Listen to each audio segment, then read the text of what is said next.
In a world where nostalgia rages across the land, where everyone and their mother has a podcast, where there's still a movie trailer guy who says, in a world, three friends revisit films, shows, and games that molded them as they search for answers to life, the universe, and everything in between. Settle in and join us for Screen Refresh. Welcome back, dear listeners, to the Screen Refresh podcast, where every month we rewatch, critique, and discuss the movies us 30-somethings grew up with to see if we still love them now as much as we did back then. This month, I, Dean, am your host, and I'm joined by most of the rest of the crew, Nick and David. Hello there. Hey. Tim has sold his controlling shares in Screen Refresh to me and has moved on to hosting a radio play revival of Oklahoma. We wish him the best. Everything's all right now. We're fine. We're all fine here now. Thank you. How are you? Great. Everything's great. I'm not sweating profusely. You know, it was really impolite for the stormtrooper not to say, ask how he was doing. He was just like, no, what's your badge number? He's like, it was a long, drawn out, hey, how you doing? And he's just like, no. I guess he thought it was a boring conversation anyway. But actually, Tim is just taking a break from this episode, and we'll see him again soon. We love you, Tim, if you're listening. If you're not listening, we don't love you. If you're not listening, why aren't you listening? Send us all a message when you hear this for the first time. We're here to discuss today Jim Carrey's objectively third best monster hit from 1994, The Mask. Dun, dun, dun. The other two being... third best hot take. What is... I think it's the third best, objectively. Wait, so no, it's subjectively. I was going to say, what I put metric? money on objectively that it's also the third best.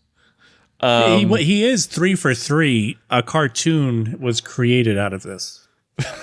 That's true. Oh, I forgot the Dumb and about Dumber that. cartoon, the Mask cartoon, and the Ace Ventura cartoon. Which is insane on how none of those three were meant for children. But I guess toy makers love to do that anyway. So why not just throw in some... I know there's the Mask toys. I don't remember Ace Ventura, and I know there wasn't for Dumb and Dumber. I can imagine Ace Ventura did. Yeah, I really don't know. remember. That seems like such a stretch. Yeah, but, I know there are now, but not. There's Ace not Ventura dolls. NECA makes some. There's like a real cartoony looking one too. Yeah, I don't. Oh, is there really? Really, real clothing? Real clothing that you can't wear. The VHS had a business card. I thought was cool. I carried it around with me. I don't know why.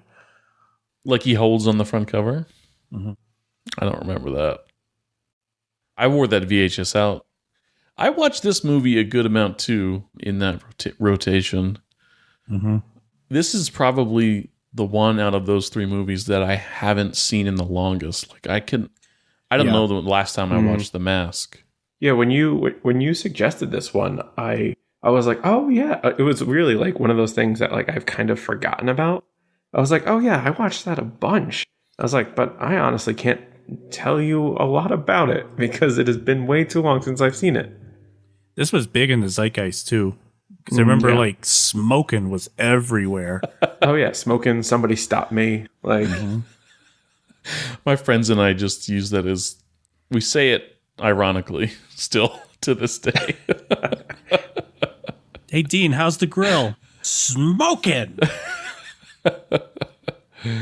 There's a lot of quotes actually from this movie that I still throw in just every day. It's one of those people won't know, even if they're fans of the movie, I don't think they're going to remember they don't know what the hell I'm talking about. Like this one that I remember. I can't find it. I always end up saying that line of we all wear masks, metaphorically speaking. Yeah, that's one. I also say, for some reason, I'm just looking for my mask. I got found it. That's like not. Oh, it's such like a funny quote because it's not like instantly quotable, but it's like a really good line. It was like I was just like it's so funny, like because the character is like figuring out what to say, and he's like, "But if you just told him what you're actually doing, like you're not doing anything questionable in the slightest. You're just looking for your mask, and you found it." And then he's obviously let go because the cops move on. Yeah, he's just like, oh, he's got a mask. All right. I've got no context to think that this is weird, so. Yeah, every scene that came on, like some I could have told you about before I rewatched it, but every scene that came on, like all the lines started coming back into my head. Yeah. Almost like a song that you haven't heard in years, and you're like, wait, I still remember all these lyrics. Some of the ways that some of the lines are said, like I regret not writing this down in my notes itself, but it was more of just like a thing for me because it's not too topical enough to mention every single one. But at the very least, some lines are said in such a weird, quirky way, almost like, I don't want to say or compare it to like Matt Berry on how he pronounces certain things in a very unique way. We are your only friends in the world. Why subject us to this hell? I'd agree to meet the devil. This is the way we talk in Tucson, Arizona. Get your point, stranger. But just the cadence of how certain things are said, I've noticed like, this is where I say that kind of thing. This is where it came from. No kidding.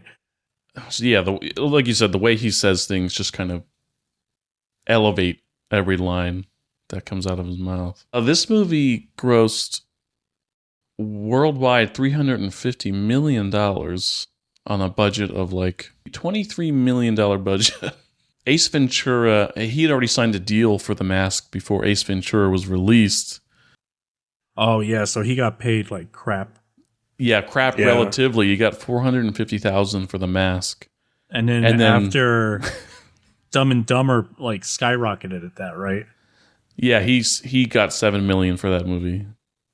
Oh, when he signed on because of Ace Ventura coming out, which was a hit for sure. That was like a budget of 10, I think, and then grossed 100, which is pretty good for. Yeah, even considering marketing, that's a hit. But. Yeah, like 94 was definitely like the big rise. It was an insane of rise. Jim Carrey. Yeah, because like I think this was I think I was seeing that this was like the first of like 10 movies that he would do that would gross over 100 million. Yeah. That's right. My first flop with him, I think, might have been Man on the Moon. It was good. Subjectively, it was a good movie, but I was expecting Liar Liar. I was expecting this, the Ace Ventura, and it was just so radically different compared to what it was, only because of the Andy Kaufman type humor. He nailed it, but I am not an Andy Kaufman fan. So yeah, I mean, that's the reason I think that Man on the Moon hit a lot of people weirdly was because he was, it's not a Jim Carrey movie. No, like, it's not. It's an Andy Kaufman movie that Jim Carrey happens to be in. So it's just ends up being weird. I mean, luckily, what was it? Yeah, I think it was right after this, like Me, Myself, and Irene came out, which was much more his style. Yep.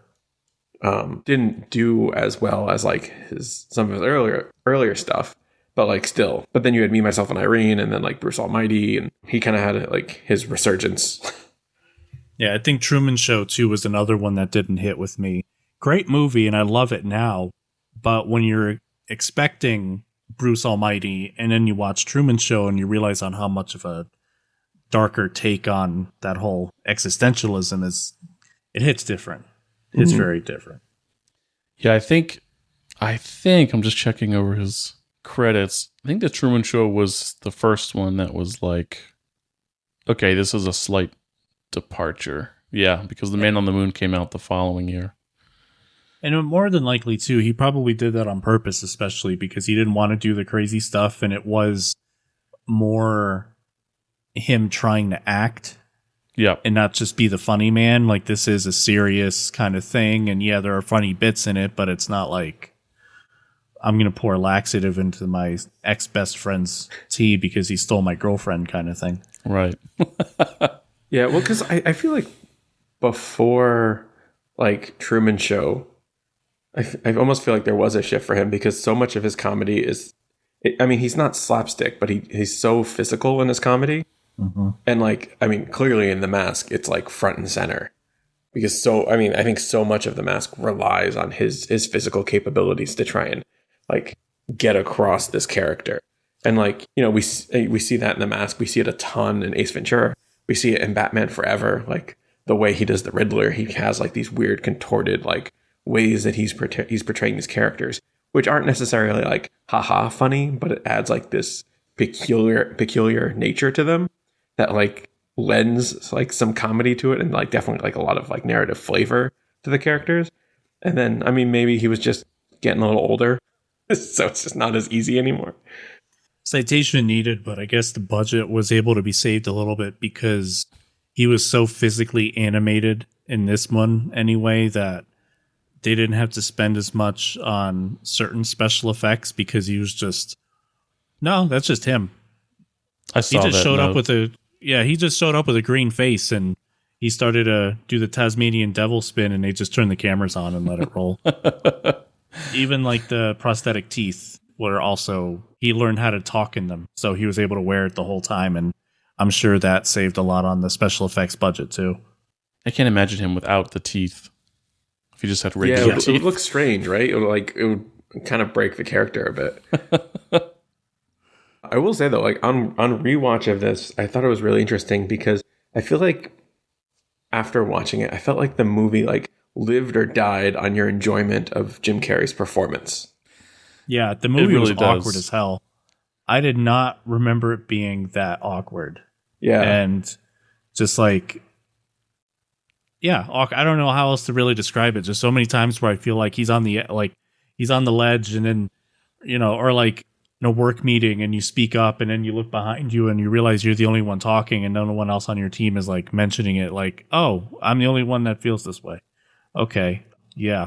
And there's like moments like that where it's just, when it comes to certain social situations, especially like a Coco Bongo club where his best friend is supposed to be able to get him into the club and he just leaves him hanging. And you hear it like, wait, no, I'm still outside. And it's just the door closes behind him. Like, that's so like, it's not even funny. That's just like, man, that's fucking brutal. I feel like, yeah, Charlie is his friend, it seems, but like, how do you not notice you're the guy that you came to the club with is no longer? Just not. And you wouldn't go back outside like, hey, oh shit, he's right. Oh, let him in. And it's funny because I thought after that happened, like maybe there'd be like a tension, but it's like, nope, totally fine. It was just like, you mentioned it. It's like clearly their friendship is based on a lot more than they show in the later movie. he's like, where were you? I didn't see you. He's like, yeah, did you look in the gutter? And that was that. This movie came out the same weekend as Black Beauty, the horse movie, which I never saw. Do you guys remember that? I remember the commercial. It was everywhere. Yeah, the name is familiar, and I think I can picture the horse, but besides that, I have no idea. Yeah, I can picture the poster perfectly. It was plastered over every, like, it's Disney that made that, right? Yeah, I think so. Yeah. It's like rearing up on its hind legs poster. Mm-hmm. Purple poster, black horse. I have no idea what it's about. I don't know. What a weird concept for a movie. Wait, what's the concept? I don't know. It's a black horse. Well, I mean, there's the Steven Spielberg movie War Horse, where a horse goes to war and wins the war for the United States. And that movie Horse Whisperer, which is just about a guy who whispers to horses. It's real awkward. Completes the trilogy. Just awkward horse movies. But the weekend before that was, I never saw this Rob Reiner movie called North with Elijah Wood and Bruce Willis. Did you guys ever see that movie? Negative. No, that is an interesting combination, though. I've always heard it mentioned, and it's a Rob Reiner movie, so it's like probably worth checking out. But I don't think it's one of his tops. Also, Lassie came out. Oh, go ahead. No, I remember. I was just going to say, I was thinking of an alternate universe, though, with Elijah Wood and Bruce Willis in Lord of the Rings, where Bruce Willis is Aragorn. And I'm just like, oh, that'd be neat. Can't imagine. I can't even picture what that's like. Come to Mordor, have a few drinks, have a few laughs. The whole of July, this came out at the end of July, and in July you had Forrest Gump, True Lies, Baby's Day Out, and then two baseball movies battling it out: Angels in the Outfield and Little Big League. I did not remember those came out the same month. That's a huge month. Also, The Shadow with Alec Baldwin, which I don't think I ever saw. I don't think I ever saw that. Oh, I need to. Is that Sam Raimi? Did Sam Raimi do that or no? I don't think so. Tim would know. I remember. Tim would know. Raimi did Darkman, not The Shadow. The Shadow was done by Russell McElhay. I can't. Mulchay. Yeah, that sounds right. Yeah, so interesting month there in July. The Mask actually lost to Forrest Gump for best special effects at the Oscars that year. What was the effect in Forrest Gump where he's like hanging out with Richard Nixon? Is that the special effects? Yeah, I guess like Probably. putting him into scenes. Because when you look back at those, I don't think it looks that great. Oh, I haven't seen it in a long time. I'd have to watch Richard it again Nixon, because my memory makes it seem seamless. I'm pretty sure it's almost like when they make a dog talk and they move the dog's jaw. Like that's what the people look like. Because they're taking real footage but changing their lines to fit the movie. And those old weird black and white like monster movies where they would like put peanut butter in the iguana's mouth to like. Oh, that's a great segue into a random fact that I looked up in the movie, and it seems to be true.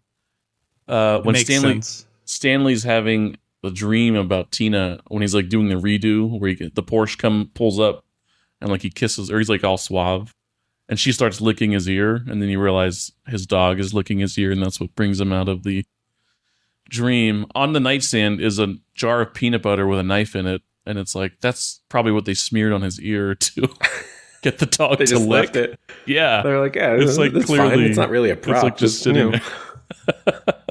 I saw it before looking that up, and then when I saw that, I'm like, justified, yeah. Director Chuck Russell also did Elm Street 3, Dream Warriors, The Blob, Eraser, the Arnold Schwarzenegger movie, and The Scorpion King, and some other things, I guess, but those were the most notable films from his catalog. It's kind of an interesting. Yeah, it's a little kind of like a real middle of the road. People would argue, I think, the Dream Warriors was a decent entry in the Elm Street franchise, but I'm not the person to speak on that, really. The Blob, I think I saw parts of that as a kid. I watched the trailer after realizing it, and it was vaguely familiar. Eraser, I think I saw, and The Scorpion King, of course. But yeah, he's got some, I mean, he did a lot more than most people that directed some of these older movies, but not a huge repertoire. The cast is headed up by Jim Carrey, of course, as Stanley Ipkiss. Cameron Diaz, first role in anything, as Tina Carlisle, the blonde bombshell. Weird seeing her so young. I definitely She was had like 21 in this. So not used to it. I had a huge crush on her when this movie came out. Who didn't? Yeah, I know. It's like, right, like obviously. We all did. I mean, most of her career, really. Peter Reichert, who plays Lieutenant Mitch Calloway, who was the star, I think most notably for me, Animal House. He's like one of the main character. Peter Green plays Dorian, who I only remember as This? Zed from Pulp Fiction. Oh, yeah, he was in that too. Zed's dead, baby. Yeah, he's one of those guys that I looked over his credits, and it's like he's just one of the. He'll pop up in a lot of random things. So, but he's still working. I mean, he's been working consistently since the 90s. Yeah, really consistently. It's just like small parts in like a lot of things. Yes, He's got that perfect like bad guy kind of aura about him, so I can see him getting typecast a lot. And that kind of, we need a scummy kind of dealer looking guy. I know a dude. Amy Yazbek plays reporter Peggy Brandt. She had a decent run in the 90s. She was Maid Marian on some movies. Yeah. She was in his Dracula Dead and Loving It as well. Problem Child. Yeah, she had a decent career there in the 90s. I don't know how much she's been doing lately. I think she's still working. And Richard Jeni, who's a comedian, played Charlie Shoemaker, his friend, quote unquote, at the bank. I mean, he does try to get him to go out and like help him do things, but Charlie is kind of stuck up his own ass. Yeah, Charlie's just like, all oh, the the time. ladies. I forget everything else. Nothing else matters. My favorite tidbit, I think I was reading through the Fable IMDb trivia. There's a lot for this movie, too. That years before the Son of the Mask 2005 movie, there was plans for The Mask 2, but it was canceled when Jim Carrey decided not to do it. But there was even a contest from Nintendo Power magazine where I don't know why Nintendo Power, but the first prize was a walk-on role in the movie. In their final issue, they apologized to the winner of that contest because it just never happened. That's all that. I wonder if that's all they mustered, or if they gave him a free lifetime subscription to Nintendo Power, then they closed the next month. Yeah, too. they're just like, oh, sorry, bro. I remember that sweepstakes too, because I subscribed to Nintendo Power and I remember seeing that. Do you really? Mm-hmm. When did that magazine end? Oh, I don't know. I stopped subscribing after the Probably Nintendo with all the I think all 64. magazines ended around the same time. Yeah, right.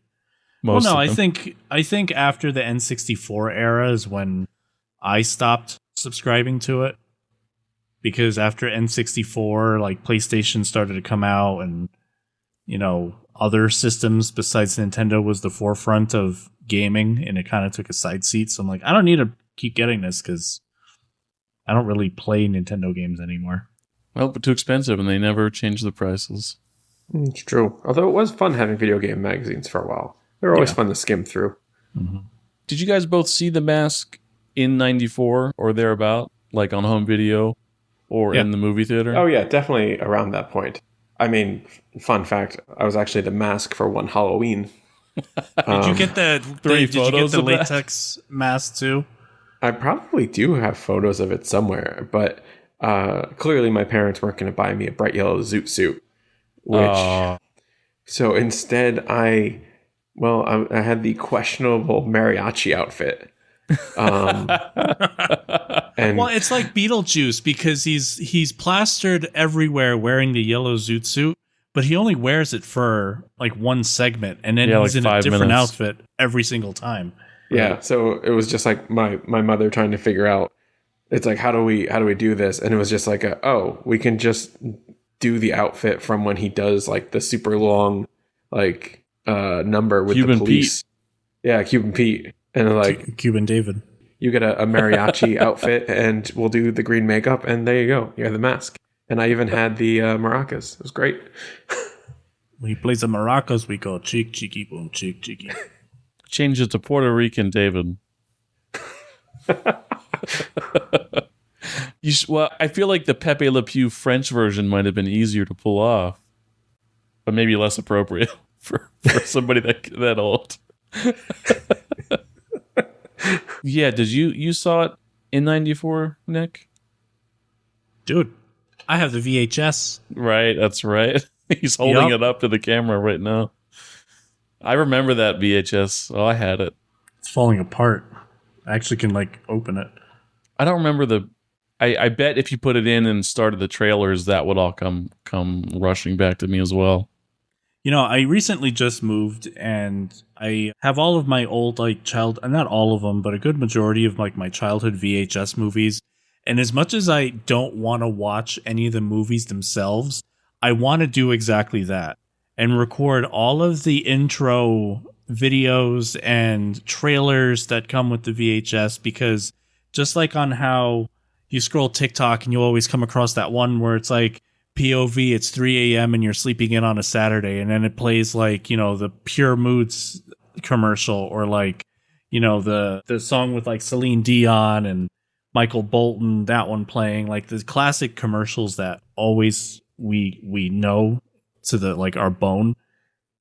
Trailers from VHSs do that same thing for me, because I can like the Suburban Commando commercial, like I know like in the back of my mind constantly, because it's just how many times I watched that movie. I remember, or like the Burger King Kids Club commercial from the first Turtle movie, like that one I constantly watched, and I want to rewatch those again. And I have some of the VHSs, but I don't have all of them.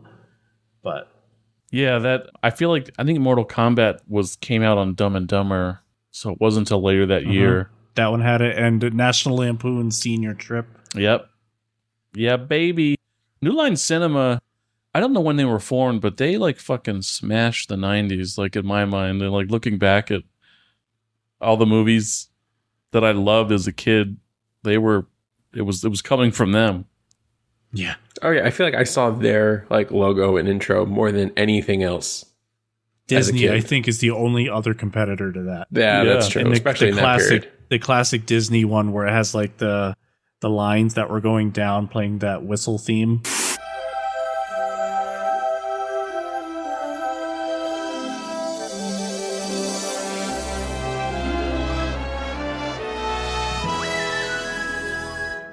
It's true. I feel like New Line Cinema in the 90s was like Lionsgate Films in the early 2000s. Yeah. Where they were making everything. They were an indie outfit too.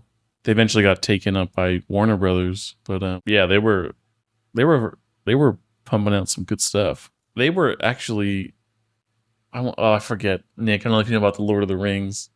I think it was New Line Cinema that pretty much funded the shooting of those 3 movies. Yeah, I saw this. I'm pretty sure I did not see it in the theater, but I saw Ace. No, I didn't see Ace Ventura. Nobody took me to see Ace Ventura. The second one, but not the first one. I saw 3. And actually, during The Mask, the projector failed, and they had to fix the reel or something. Did they fix it or tell you to come back? They fixed it. It took like maybe 5-10 minutes. I remember several times back then where, the screen would go out and then you'd wait a couple minutes and they came through and gave you a special ticket. Like, sorry, come back and see a movie for free. Yeah, that happened to me a couple times in my life. I think when they had to change the reel, the guy probably like dropped it or something, but it wasn't like damaged. I don't know. No idea. Yeah, I think all 3 of his 94 movies were VHS discoveries for me. Definitely brought in by my older sisters, but I wore those things out once we owned them.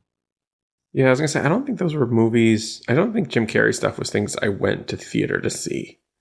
I feel like those would be a hard bargain for like my parents to be like, I want to go see The Mask. And I feel like my dad would see it and be like, I don't know. That seems a little silly. The funniest thing with The Mask, at least in terms of its history, is just it is a graphic, very violent graphic novel. That's one thing I didn't give myself time to look up was like the violent. I know you guys were talking about online how violent it was. Extreme. So the scene where he's like, step right up, come on in, don't be shy. And then he does the giraffe thing. He makes a Tommy gun, and no, he completely lights up those gangsters that were trying to mug him.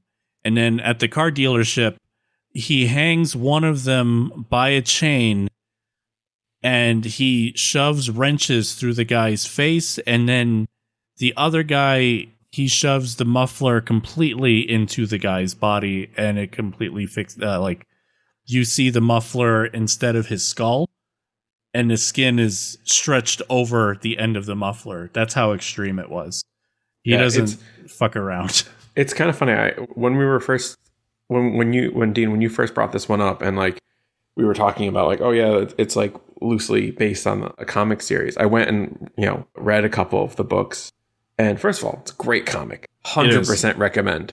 It is really, really good. It really interesting. It is, dark and graphic, and the artist behind it really showed the gore well. But also, like, it's funny because the Mask movie is actually a really faithful retelling of the comic book. Like, it's really quite faithful. All you really do is if you just swap wherever the movie goes into like cartoon land, when he's like in a fight or something, just imagine, no, it's 100% realistic. Yeah. So like Nick said, like in the alley scene when he gets attacked by the muggers and he like, breaks out the Tommy gun, and like in the movie he just like kind of shoots wildly and then runs away. It's like, no, he kills them all. And it's like when he goes to the machine shop and he oh, you know what, he like, which I thought was dark when I saw it when I was a kid, when he like shoves the exhaust pipes up the guy's butt and then they like play it for a laugh. I'm like, that's not really a laugh. But like, in the comic, he goes full in on it. Like, it's, yeah, like the whole mariachi scene. What was he called again? Was it Cuban Pete? Cuban Pete. Like, with that, it's an actual shootout where he's just killing police officers. Like, every time it goes cartoony in an action sequence, instead the comic just goes super violent. Otherwise, it's really quite faithful. Even in like the general narrative, because the movie, it's like, this guy gets a mask and it lets him live out his like inner desires, which in the movie, he's like a hopeless romantic. In the comic, he's like a homicidal maniac and he has all of these thoughts about killing people. And so the mask lets him do it. So like, One key difference. It is interesting. And like they bring in characters and stories that are interesting for it. It actually had 3 full runs. And in the runs, like the mask keeps changing hands. Because that's like that's what I thought. Like, how is there a lot with Stanley Ipkiss? Like, it's not really. just like, he dies pretty quick. Okay. Yeah, it changes hands a lot. It's almost like, I hate to compare it to the Harry Potter fable that's in the thing, but like with the 3 Deathly Hallows, the one guy wants like the wand that's the best and can defeat any other wand. It's almost like that, because it always seemed to be that somebody that knows that person is the mask will kill them to get the mask so that they can use it for their own personal gain, until someone else realizes who they are, kills them for it, and then so on and so forth. It's almost like the mask enjoys it, and it's its own actual entity. The comic's cool. It's a great read. It has like a super, super cool villain that kind of persists through it. But yeah. Does the mask, it's really interesting, when not in use, look the same? Do they pretty much turn the comic book into the real mask?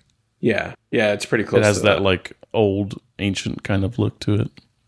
Yeah. And again, in the comics, they don't give an origin to it really. It's just kind of glossed over as like this like found object. Whereas so like I know in the movie, was like, the movie, they're like, oh, it's Loki. Despite Tom Hiddleston, this is actually my first time being exposed to Loki as well. Like as a myth, like, wow, what's Loki? So when Tom Hiddleston came out and it's like, oh, he's Loki, and I'm thinking of the mask the whole time. I mean, it's like, if you would it's have a cool acted the same direction way that the movie took it, where they were like, oh yeah, it's the mask of the god of mischief. And I'm like, oh yeah, like, that's cool. I get that. Yeah. Don't hate it. It was funny because in the comics, he's not actually called the mask. He's called the big head killer. Yeah, because that's what he is. I did find that funny, like in the movie, that Jim Carrey wears the mask and he's like bald. But like as soon as Peter Green puts it on, like they kept his hair and it looked really kind of awkward.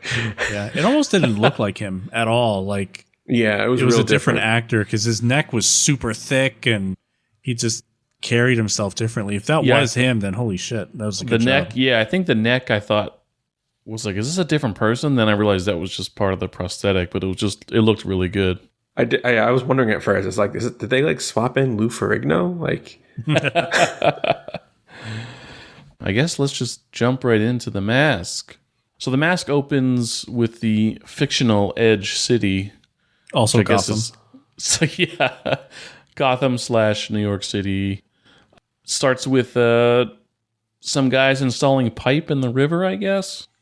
And albeit very poorly. There's a worker in the water with scuba gear, and I guess he notices a box. Goes over and tries to pry it open. Meanwhile, up top, somebody fucked up and didn't chain the pipe properly, so it drops fast into the water, and I don't know, kills the diver. Oops.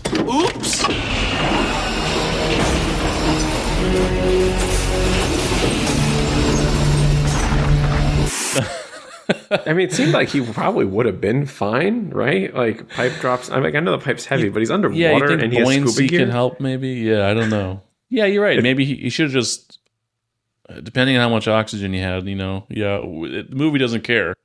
Yeah, I think the diver's okay, but he lost whatever was in the contents of that box. He didn't know there was what was in it. So the mask probably floated to the surface, and then all the rest of the stuff was just still in the chest. You think he would have learned from Jumanji? Like, no, if there's a locked chest underwater, leave it alone.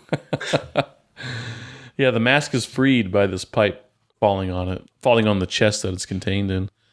And that's just a pretty quick prologue. And then we get to the Edge City Savings Bank where Stanley Ipkiss, played by Jim Carrey, is an employee. And he's an extreme pushover. He pulls out these tickets to hand to a coworker that he's apparently trying to get with. And she's like, oh, my friend's in town, and can we get in their ticket? But they're sold out. Means there's no more. Yeah. And he's like, you know what? Take your friend to the movies, because I'm taking my good friend Charlie to go instead. That's what he should have done. He should have said. If he had a sack, needs to man up. Charlie comes up and is like, that was the saddest display I've ever seen.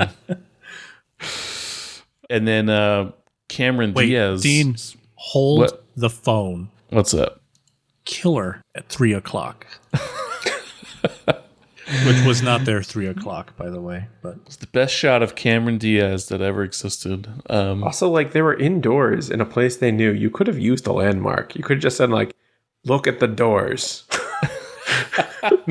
That shot is so awkward to me because it's like 3 or 4 seconds. Charlie's looking somewhere intently, saying, hold the phone. And Stanley's just turning to the right and like looking at him. Not looking at where he's looking until he says 12:00. When Cameron Diaz comes through the door, it's been raining. It's like this low-angled boom-up shot on her, revealing her voluptuous body. And they make use of the vertigo shot on Stanley and Charlie, like the zoom in, dolly out, or dolly in, zoom out. You get that vertigo effect. Charlie thinks he's going to be suave, and she just hands him his coat. It's like, can you hold this? Can I help you with anything? Yeah. It was funny because I thought this setup was going to be like, oh, Charlie is just as useless and like played down as Stanley is.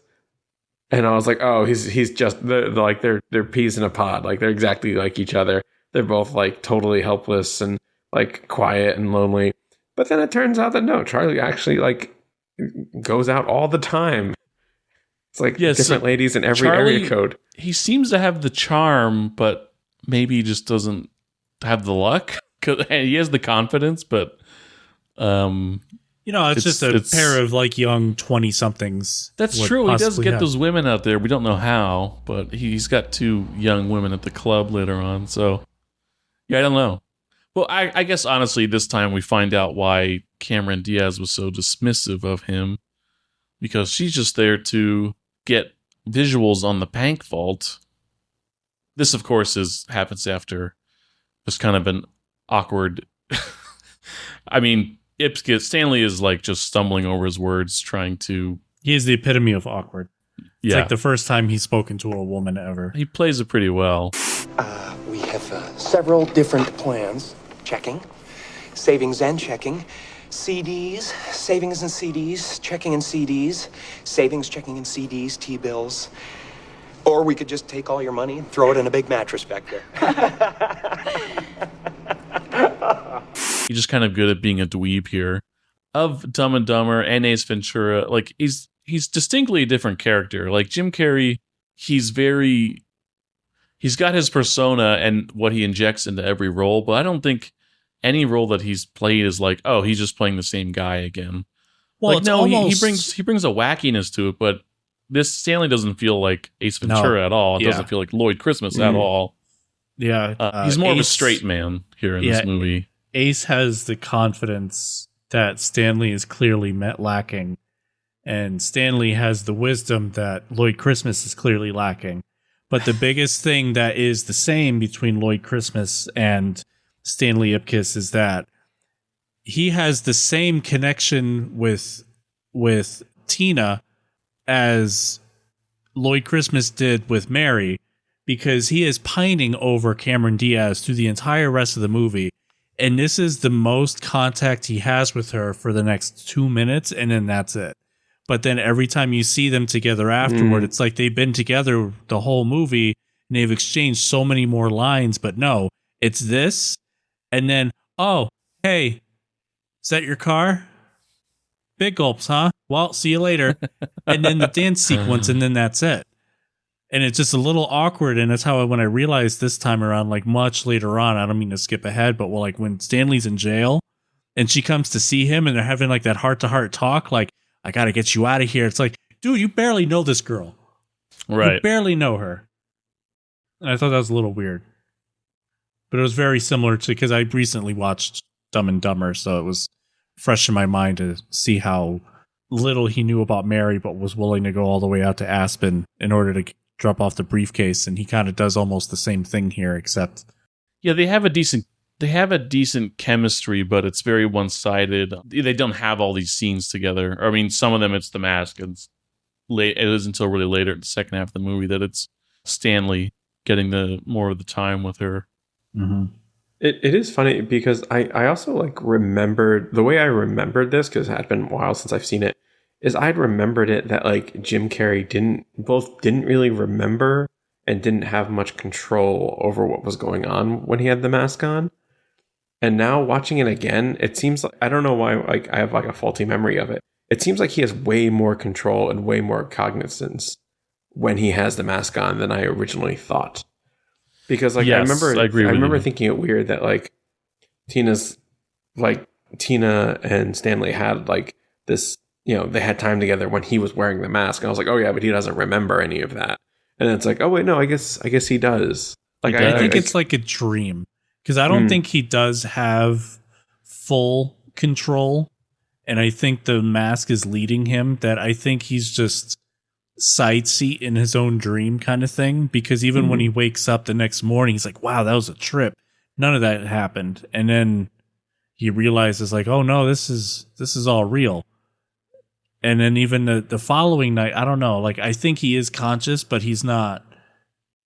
I think he's subliminally conscious. The movie kind of plays it to where it's like he gains consciousness each time or throughout it. Yeah, like he gets more control. Because it makes me wonder, like, okay, after the first night, when did the mask decide? When it's like you don't see that. Yeah, he wakes up. It's a dream, quote unquote. It's like, it just makes me wonder, when did the mask decide? Okay, I want to take the mask off and just go to sleep. Like, what was the rest of the night? It's a dumb, like, you don't need to know kind of question. But if you think about it, it's like, yeah, what is that transition to where he thinks it's a dream? Because later on in the scene, he takes the mask off and is like, all right, I'm done with that. Yeah, so maybe it's just something where like he gets more control over it over time. Because certainly like when like Dorian puts it on, it seems like he has full control over the whole thing. Yes. He's like, it's like he hasn't changed much. He can just now shoot bullets back at you out of his mouth. He's not a Tasmanian devil. Which it's interesting how they kind of roll all of these cartoon references into like the different parts and lines and personas of the mask himself. Like the spinning Tasmanian devil when he transforms, like references. It's almost that. like the Green Lantern almost, because anything that he dreams up and thinks of just becomes reality. Right. Which in this case, why did you need to rob a bank? Just pull money out of your pocket. I was gonna say, you can imagine anything except money. Except money. It's like, in the rule. It's in the rules of the mask. It's like you can't do money. It's like, where'd you get that bazooka? Oh, that's. But man thought up of money. Why can't we do that? Yeah, so he has an interaction with Tina, it's Cameron Diaz. She's obvious. We see that she's like positioning her purse, which has a hidden camera in it, with a feed back to Dorian. We realize these guys are planning a heist of the bank with the doctor, played by an actor who I didn't look him up, but he's in Airheads and probably a lot of other things. Reg E. Cathy. He played Dirty D in Pootie Tang. I didn't see Pootie Tang. Oh, you should. I heard that was a decent Saturday. Oh, no, that's not Saturday Night Live. Never mind. Chris Rock show. Pootie Tang's a crazy, It's not a good movie, but I mean, it's as good of a movie as it's the same kind of comedy as like it's 90s as hell. It's very much like, Airplane, Scary Movie, that kind of thing. It's very much in line with that same kind of level of comedy, that it's going to be dumb, but you're going to be laughing at it. And that's all that matters in a comedy. But those guys, excuse me.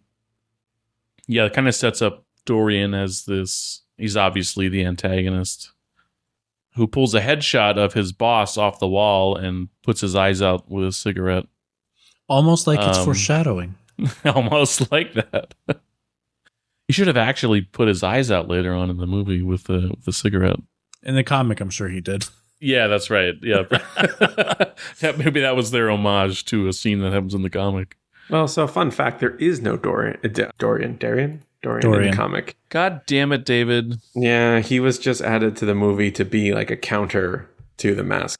There were like mobster bosses, like the mobsters were a big part of it, but like there was no specific Dorian, unfortunately.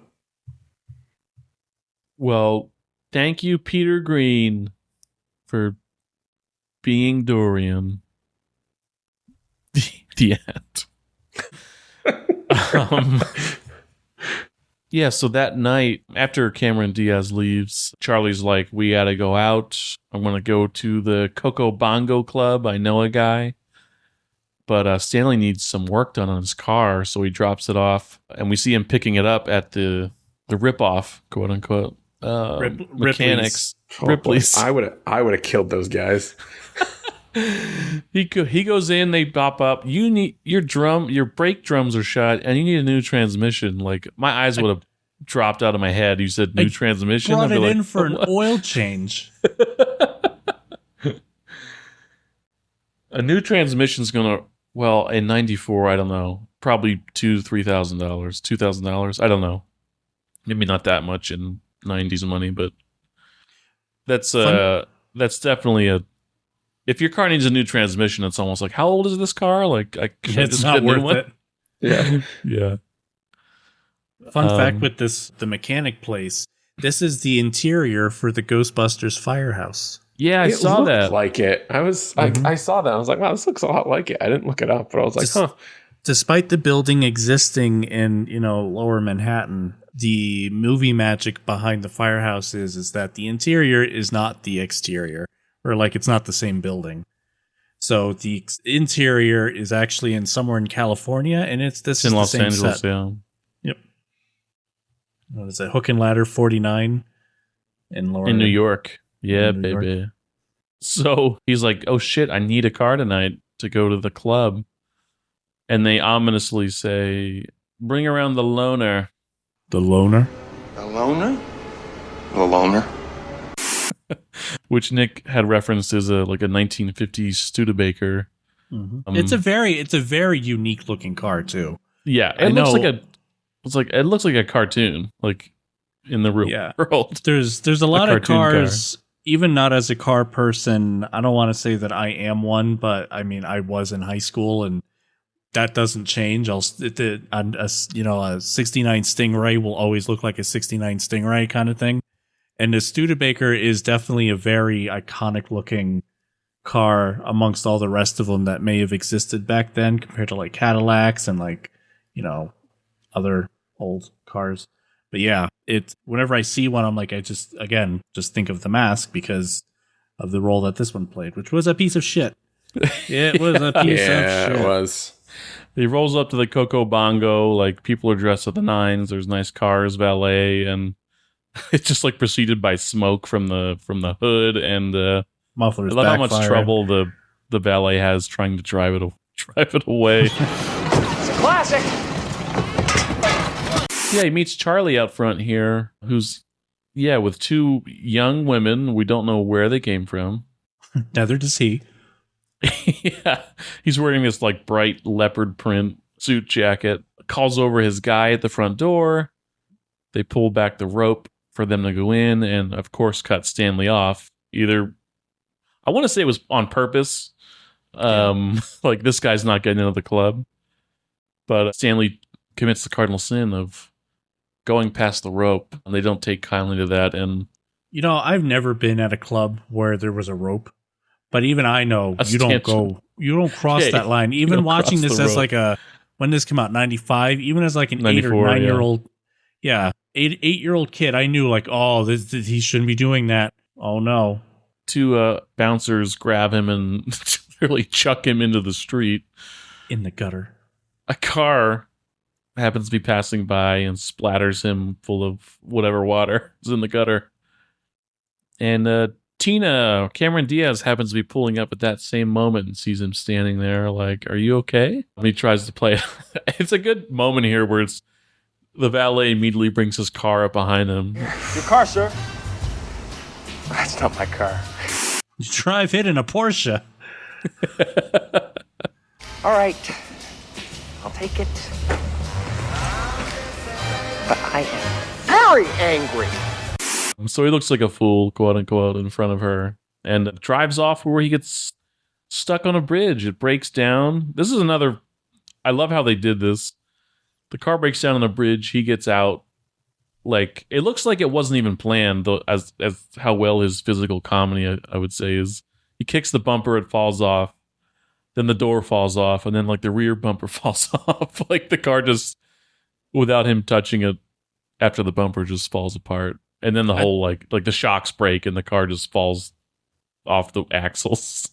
I love the scene itself, or like the set, because it looks like he's surrounded by bridges. Yeah, all the lights in the distance. And it just makes me wonder, like, where is this place? Because it's just so interesting on how the whole... It is the only time we're ever here, but it looks really cool. I immediately thought, is this a set they built? Just because it seems so isolated the way they lit it. But I'm like, this is such a huge bridge. I don't know if they would have spent the time to... You could find this somewhere. So that would be interesting to look it up. But he gets out and looks over the edge of the bridge, and kind of like a callback to It's a Wonderful Life. He sees what he thinks is a body and is like, decides to go down and try to, because it looks like somebody's kind of moving their head around, laying in the water. So he goes down and jumps in to save this person, kind of like George does in It's a Wonderful Life. And even in slow-mo, that looks like a body. It does. I feel like they put a real hand, or, like a mannequin, a real quote unquote hand. Yeah, mannequin hand, because it looks like somebody's actually there. And their head's like turning back and forth. Yeah, it doesn't look like it's just like, oh, it could be just a bunch of trash that looks like. No, that absolutely was swapped out with a real man. With a real man or something. Maybe it was the diver. He actually died. It was his corpse. That was my first thought. I was and then it just disappears. He grabs the mask, he just kind of like realizes it's trash, is kind of just, and realizes he's holding the mask in his hand, and then the spotlights suddenly shine on him from a police officer on the bridge. What are you doing down there? Hey, you! What are you doing down there? I'm just looking for my mask. I got it.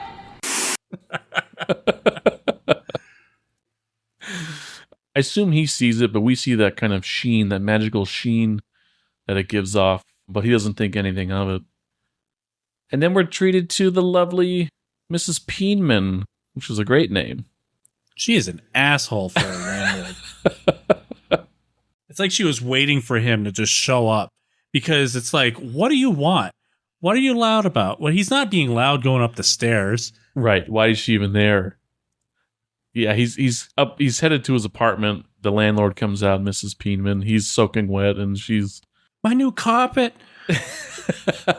Coming right out of your security deposit, Ipkiss. That's the thing that bothered me the most. I mean, maybe that's just me being triggered as a apartment renter, whereas it was just like, it's like my carpet. It's like, it got wet. It'll dry. Yeah, no kidding. Like, come out of my security deposit. What? I mean, he lives in Edge City, which looks like Gotham at its worst. So who knows what might have been in that water? It could have also been like sewage water. Raw sewage. The thing is, like, she comes out saying, do you have any idea what time it is? I'm like, who the fuck are you to be policing when this grown man comes back to his apartment? Like, I don't know if it's supposed to be a comment on, like, the noise of him coming up the stairs, but it's like, she's just a nosy busybody. You know what, Mrs. Peenman? What? Nothing. Well, that's what you are, Epkiss. I beg nothing. All these lines. After watching this once, I could probably get most of the lines if I had to reenact the movie. We should. We should do it. I still want to Join do us a radio next month. A radio drama of Jurassic Park. Oh god, that'd be so fun. I really want to do that. We'll do everything. We'll recreate the entire thing. We should see if we could get what the hell's his name? Richard Attenborough is unfortunately dead. Frank Welker. He'll provide dinosaur noises. I bet he'd do it. Stanley gets into his house and this is the first time we see Milo. Yeah. Best dog his ever. Jack Russell Terrier. Yeah. Smartest, most loyal dog you could ever want. Smartest especially. Milo actually won a Kids' Choice Award in 1995 for Best Animal Star. Oh, I thought it was Best Kiss. Oh. This is probably the second best Jack Russell Terrier next to Wishbone. I mean, the Jack Russells in general are pretty good. I'm trying to think. They're very I'm trying to think of smart. others, but They're clever. Yeah. Oh man, Wishbone was a good one though. Still remember my copy of Beowulf. The biggest thing I have trouble suspending my disbelief is that Stanley just still laughs out loud at old cartoons.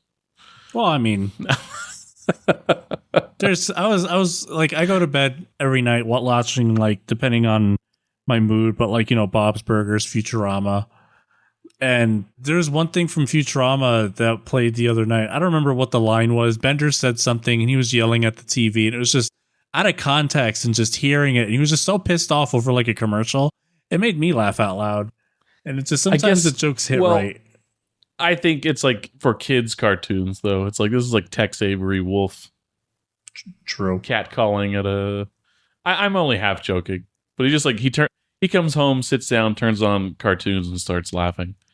And you've got Porky Pig and Daffy Duck on the wall above his bed. So he's very into cartoons, which really informs his personal version of the mask. Almost kind of wish they were able to have more creative license to use a lot of those characters. Oh, like him turning into them. Or at least like referencing them a lot more directly. That would have been interesting. Mrs. Peaman's pissed that his cartoons are loud, so he changes the channel to Ben Stein. That's correct, Wendy. We all wear masks, metaphorically speaking. He was way ahead of the curve when it came to the ADHD masking. Yeah, so they kind of plant Ben, that character there, for a meeting later on. But very well done, also. Yeah. Stanley picks up the mask and kind of is goofing around using Ben Stein's lines, and just goes to put the mask on, and whoosh, it starts to suck to his face, and he's like, ooh, yeah, right. So we realize there's something else to this mask, and we get this music's building up, and he slowly puts the mask on, and it starts to spin like the Tasmanian devil all around the room. Before he starts doing that, seeing the mask kind of just mold itself over his entire head is like terrifying. It is a really good shot. He's screaming in agony. You can see the back of his head, and the mask is slowly kind of like reaching behind to complete the sounds he makes too. He's like, yeah.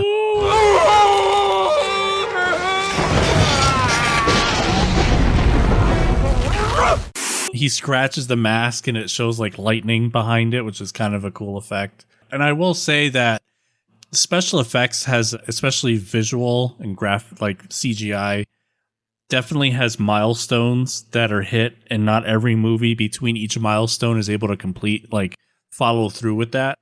So subsurface scattering was like a big one in movies where it wasn't developed until, I think, the second Matrix movie.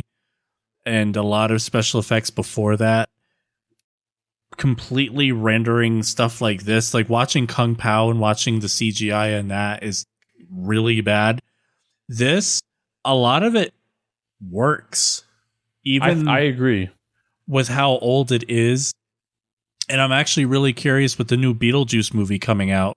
The second trailer has like more stuff where he does kooky stuff like that, where it has almost things like where the masks, when it's like he's in shock and he screams and his eyes like come out of his head, and that effect, they do it again, but in like 2024. So it's that kind of thing. In this movie, it like, I don't question it. Some of it doesn't look great, but it still fits within the universe. It doesn't call attention to itself. Yeah. Because That's everything's so cartoony. Even in the club where he has like the wolf face transformation, was super well done. And I almost wonder if a lot of that's credited to like the like art style that they chose to do it. Like it's not hyper realistic. It has like there was like a clear art direction on how they wanted the mask's like powers to be shown. And I think based on the technology they had at the time, it lent itself really well to that.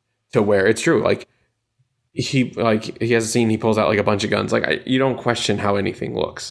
Like it's not going for like an uncanny valley like photoreal.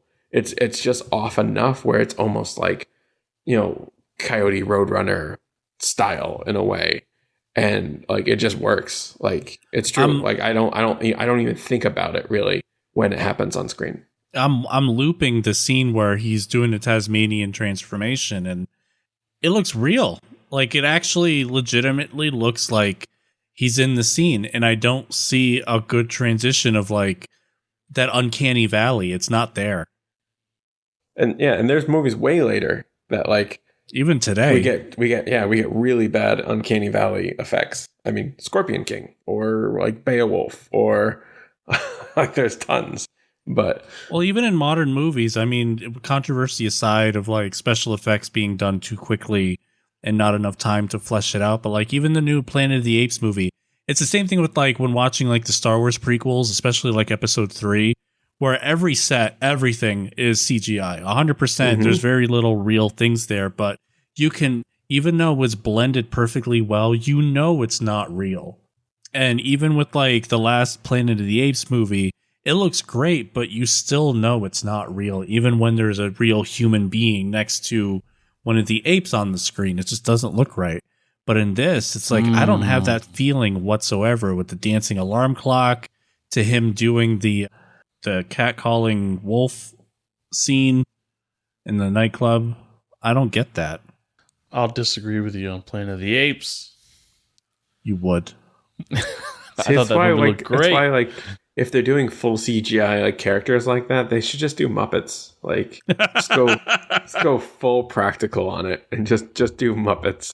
We get a new mask iteration, and when he puts the mask on, it just changes to Kermit. I think that could work in a certain context. Nick mentioned earlier that Jim Carrey's movements are so wobbly and cartoony that they didn't have to do as many special effects. The Tasmanian Devil is actually him spinning. Like, yeah, if you slow it down, sped up. If you do frame by frame, yeah, you can see that's actually really him doing the spinning. But yeah, Smokin'. The mask is here. He just goes 0 to Little Monsters or Genie. Robin Williams is the Genie. He just goes right to that. It's like that level. That's the mask. I think the Genie's the closest comparison at that point. To the manic energy. Yeah. He just, there's not a moment where he's not doing or saying something. The makeup is great. I mean, it's like jarring at first just because it's like Jim Carrey's head enhanced, obviously with some prosthetics to make his head bigger. But and the teeth, it's crazy looking, but it's totally buyable, you know, as an effect. It would definitely be practical today. Like I don't think that's enough. That's not too much to do where it'd be like, we're doing CGI. It would still be a practical effect, I think, today, like all the makeup. I feel like you could do more with it if he was in like a green screen mask. I don't know. I think the fact that it's as simple as possible. Yeah, I get what you mean, because it reminds me of like the Thing movie, the new one, where they made a lot of practical stuff and then they did CGI over it. The problem is they did too much CGI and they didn't let some of the practical through. but they would do something like that where, a really good example I know would be the Gus Fring reveal when he dies. Oh, yeah. Because they did that whole thing practically, and then they enhanced it with CGI, and they blended the two together perfectly so that it was still there, but then the CGI was able to do things that you couldn't do practically. Yeah, and like then missing tissue. Yeah, there could be some good mixes. Like another one I think of, I don't know if either of you saw the Witcher series, but in the second season of The Witcher, there's this like humanoid boar person. Oh yeah, he was like the beast. Tormund Giantsbane. And they did a hybrid that like allowed him to have like a partial mask with fur, but then like a lot of the moving pieces were CGI. So it looked fantastic. Like it was really incredible. So, maybe if they had redid it, maybe something like that. I'm trying to think if in the second Mask movie, if they still went practical or not. I'm not sure. Oh, I don't know who watched that movie to verify that. I actually never saw that. Wait, there's a second movie? It's not worth a watch, really. So the Mask is here. He's smoking. He's here to party.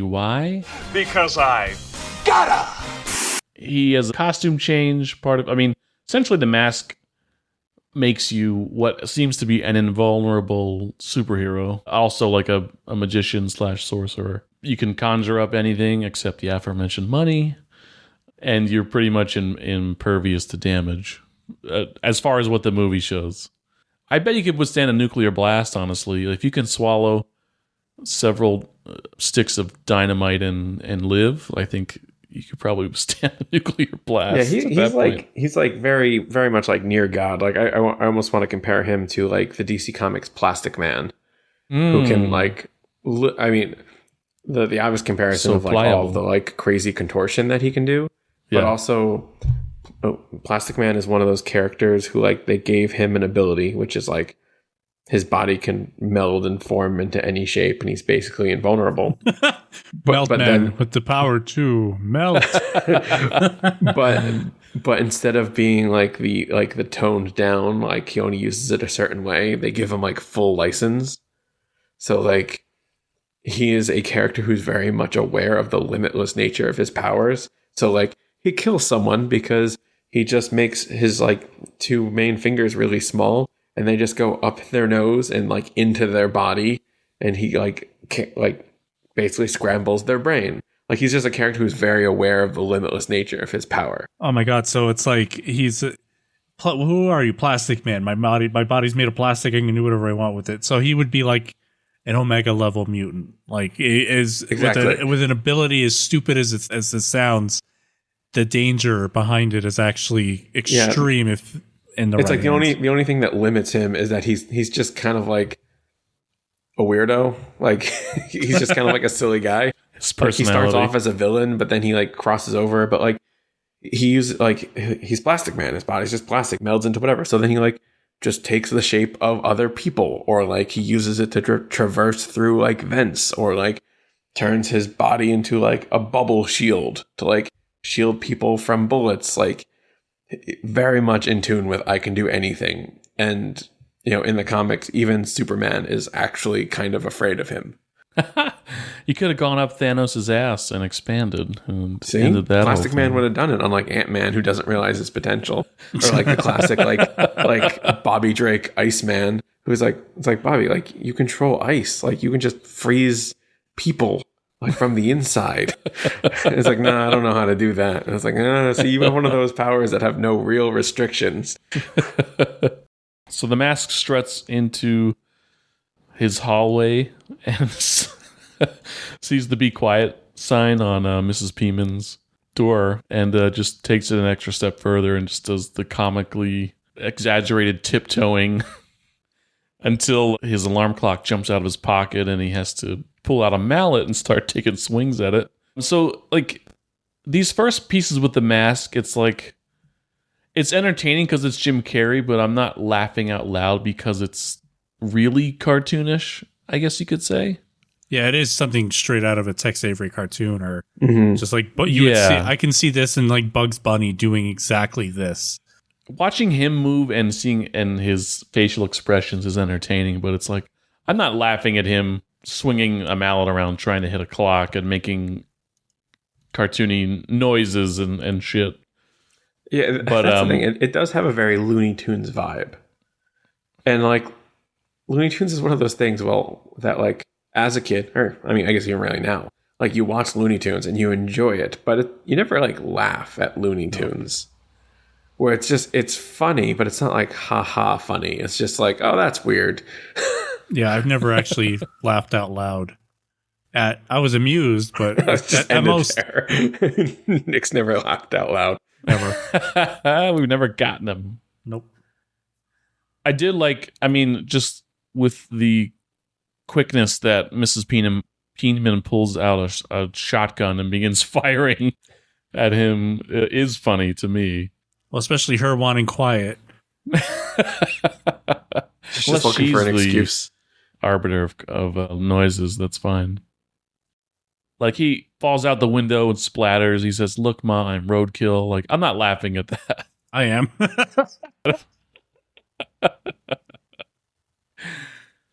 So this guy pulls up and beeping at him to get out of the road. He pulls out this tiny little horn out of his pocket.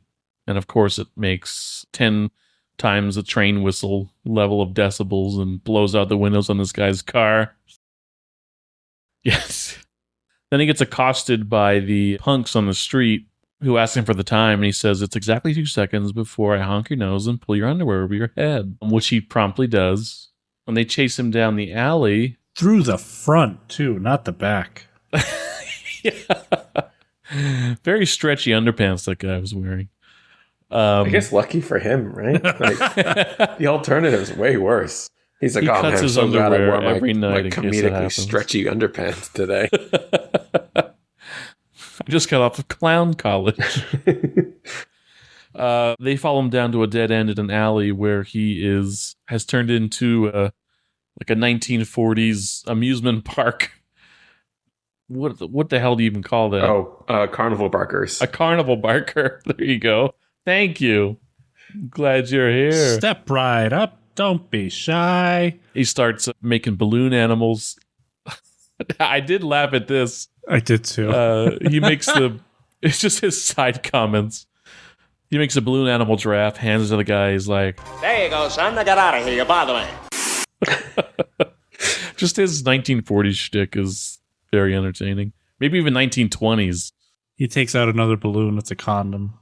That now sorry, wrong it's funny pocket. seeing that. Like I definitely did not know what the hell that meant when I saw it the first time. So it made me laugh. That was a surprise. And then just realizing, like, man, my mom must have had so many embarrassing moments where she's just like, "What the fuck am I bringing my kid to watch?" So I have so many concerns about that one because supposedly I'll need to do more fact checking. Supposedly he ad-libbed this. I believe it. Yeah, but which part? Did he bring in a used condom? How did he ad-lib it if he didn't have it on him? Which begs the question, why did he have it on him? Doesn't have to be used to look used. No. He just had an opened condom in his costume pocket to be like, I'm going to use this for a gag later. I always wonder about those things you hear that are improv. I feel like they'll improv something and then everybody's like, "That's great." And it's like, "Let's do it again." And then they're like, ready. Oh, yeah, of course. They kind of make it more refined, I guess you could say. So like, "That's great. We're going to do that." Like, somebody get him a real used condom or something. I don't know. Oh yeah. Like maybe he had one in a package. But I can buy that being ad-lib. But yeah, I feel like that probably happens with those things that you hear about. It's like, yeah, he came with that idea, but the first time wasn't great, so we redid it. A French poodle. Sorry, son. The dog was rabid. Had to put it down. That got me too. The look of disappointment on the guy's face too. I know, he was just like so sad. He's like, "Oh, I really wanted that." And I guess this whole scene seems to be pulled directly from the comic. Yeah. His last balloon animal turns into a Tommy gun, which he promptly starts firing, but instead of cutting them to shreds, they all scatter and he doesn't really hit anybody. But this is where he realizes he can do anything. He's like, "With these powers, I could be A superhero! I could fight crime, protect the innocent. Work for world peace! But he decides to pay the mechanics a visit. He kicks in the door holding 2 mufflers, telling them it's time for an overhaul. He spins at them, but we don't see what happens. We just hear their cries of pain. So we won't get the payoff for that for a little bit. But Stanley wakes up the next day, and it was all a dream. Wearing his impossible pajamas. Probably costs extra because the patterns are so intricate. Dan Fleisch's got a new shirt in today that's $450. What? Because the pattern's so complicated, you idiot! Oh, it costs more because of the patterns. Yeah, and rightfully so! We're introduced to Lieutenant Calloway at the door because he's investigating what happened last night, and Stanley realizes, hasn't totally believed it yet, but he sees what he did last night seems to have happened because there's holes in the floor. Peenman is reporting having shot at him with a shotgun and he jumped out the window. So it's kind of falling into place that the mask is some kind of magical, real entity. He looks at the mask again and is like, I guess he's essentially saying, I don't want this. Tosses it out the window, but it boomerangs magically back inside the apartment, unbeknownst to him because he's running out the door because he's late for work. We get the payoff then with the mechanics because there's a bunch of hubbub at the auto mechanic place. Peggy, the reporter, is like asking questions of the police. And we see the 2 mechanics being pushed out on stretchers with mufflers, presumably coming out of their asses. They're set up in like, it looks like they're not handcuffed, but they have a muffler going into their butt, but then also it looks like he took the front bumper and wrapped them around their hands. Oh, yeah. That's right. And the license plate on it, at least for the first guy, it says U2-bit. So he definitely had a bit of a vendetta against them when doing this. I do like Lieutenant Calloway's character, just like perpetually just annoyed by everybody and everything going on and having to do his job. He just seems... Well, he seems like he wants to be good at straight. his job, but like he's like is over everybody. This is impossible. Those pajamas are impossible. This actually happened. Dial. The garage scene here too is when the first time we get to meet Peggy, the field reporter. Mm-hmm. Amy Yazbek. There's who seems like a stand-up girl. I don't think so. Someone said that she was kind of sleazy. I think it was in the comics or maybe it was in a Reddit post that I read somewhere. But she says that she works for a specific newspaper to the cop. And then she says she's from a different newspaper when talking to Stanley. And it makes you wonder, was she always like a good person? I didn't pick up on that. I mean, I don't know the lore behind this movie that well. Like, is the Tribune the same place as that she mentioned to the other cop? Like, I don't know. I have no reason to question it. But at least if you were to peel away at the layers, it could be that she never was a good person per se, and she was playing Stanley right from the start. Interesting. I mean, yeah, you're probably right. But I have no ground to stand on for it. Yeah, I don't know. Because she just kind of just folds when she hears about money, but how the hell was she connected to know that that offer was on the table anyway? But that's the other part, yeah, because she knew to like that Dorian put that out. That is kind of a red flag because that's a good point. I don't think why would she know about common reporter would know about a $50K bounty placed on some head by a gangster. Even if she had good intentions, then changed them. It's like, how did you know about this in the first place? Yeah, exactly. But yeah, we meet her. She sneaks off and presumably, she's investigating what's going on. She pulls records because that's how she eventually finds Stanley. Right. At the bank, Stanley shows up and Mr. Dickey is pissed. And Stanley does not stand up to him. He's always seems like a pushover in front of Charlie, but he has a turn on that later in the movie. But Peggy quickly comes in because she found his customer records at the auto mechanic place, and he tries to play it off like, I don't have a car. She's like, oh, you don't own an 89 Civic? It's like, oh, that car. Yeah, it's all coming back to me now. When he comes in, he has kind of a throwaway line that I think is funny. She's like, I'm from such and such paper. And he's like, Oh, hi. Look, I canceled my subscription because they kept stealing my paper from outside. No. Actually, I just want to ask you a few questions. it's almost like he immediately felt bad and was like, is she coming here to sell me newspapers? Stanley reveals himself to be Mr. Nice Guy who wrote this letter to her old column. It's just like the days before, like Reddit. I can only imagine. It kind of throws you because I honestly forgot how this played out and who he ended up with. So it makes you feel like, oh, he's after Tina, but then he'll realize that Peggy is like the right one. That's kind of how they play her character. That's how they seem to plan it right here. Yeah, like the girl you bring home to mom kind of thing. Yeah. Full pouting lips, a green jacket, and a white blouse. Wow, you really narrowed it down. Yeah, seriously. I love how he strikes out again, Charlie, trying to get to the reporter before she gets to Stanley. I like her line here, too. Is like, why don't you do that anymore? She's like, Dear Peggy, the column pays dick, and I need to keep my condo. Then we're back. Nico, we meet Dorian, who put the eyes out on Nico's photo earlier. Nico has called him in because apparently the cops are sniffing around the club. They think Nico is running his own little scams and schemes. Dorian's got a hell of a set of shoulder pads in this scene. Does he?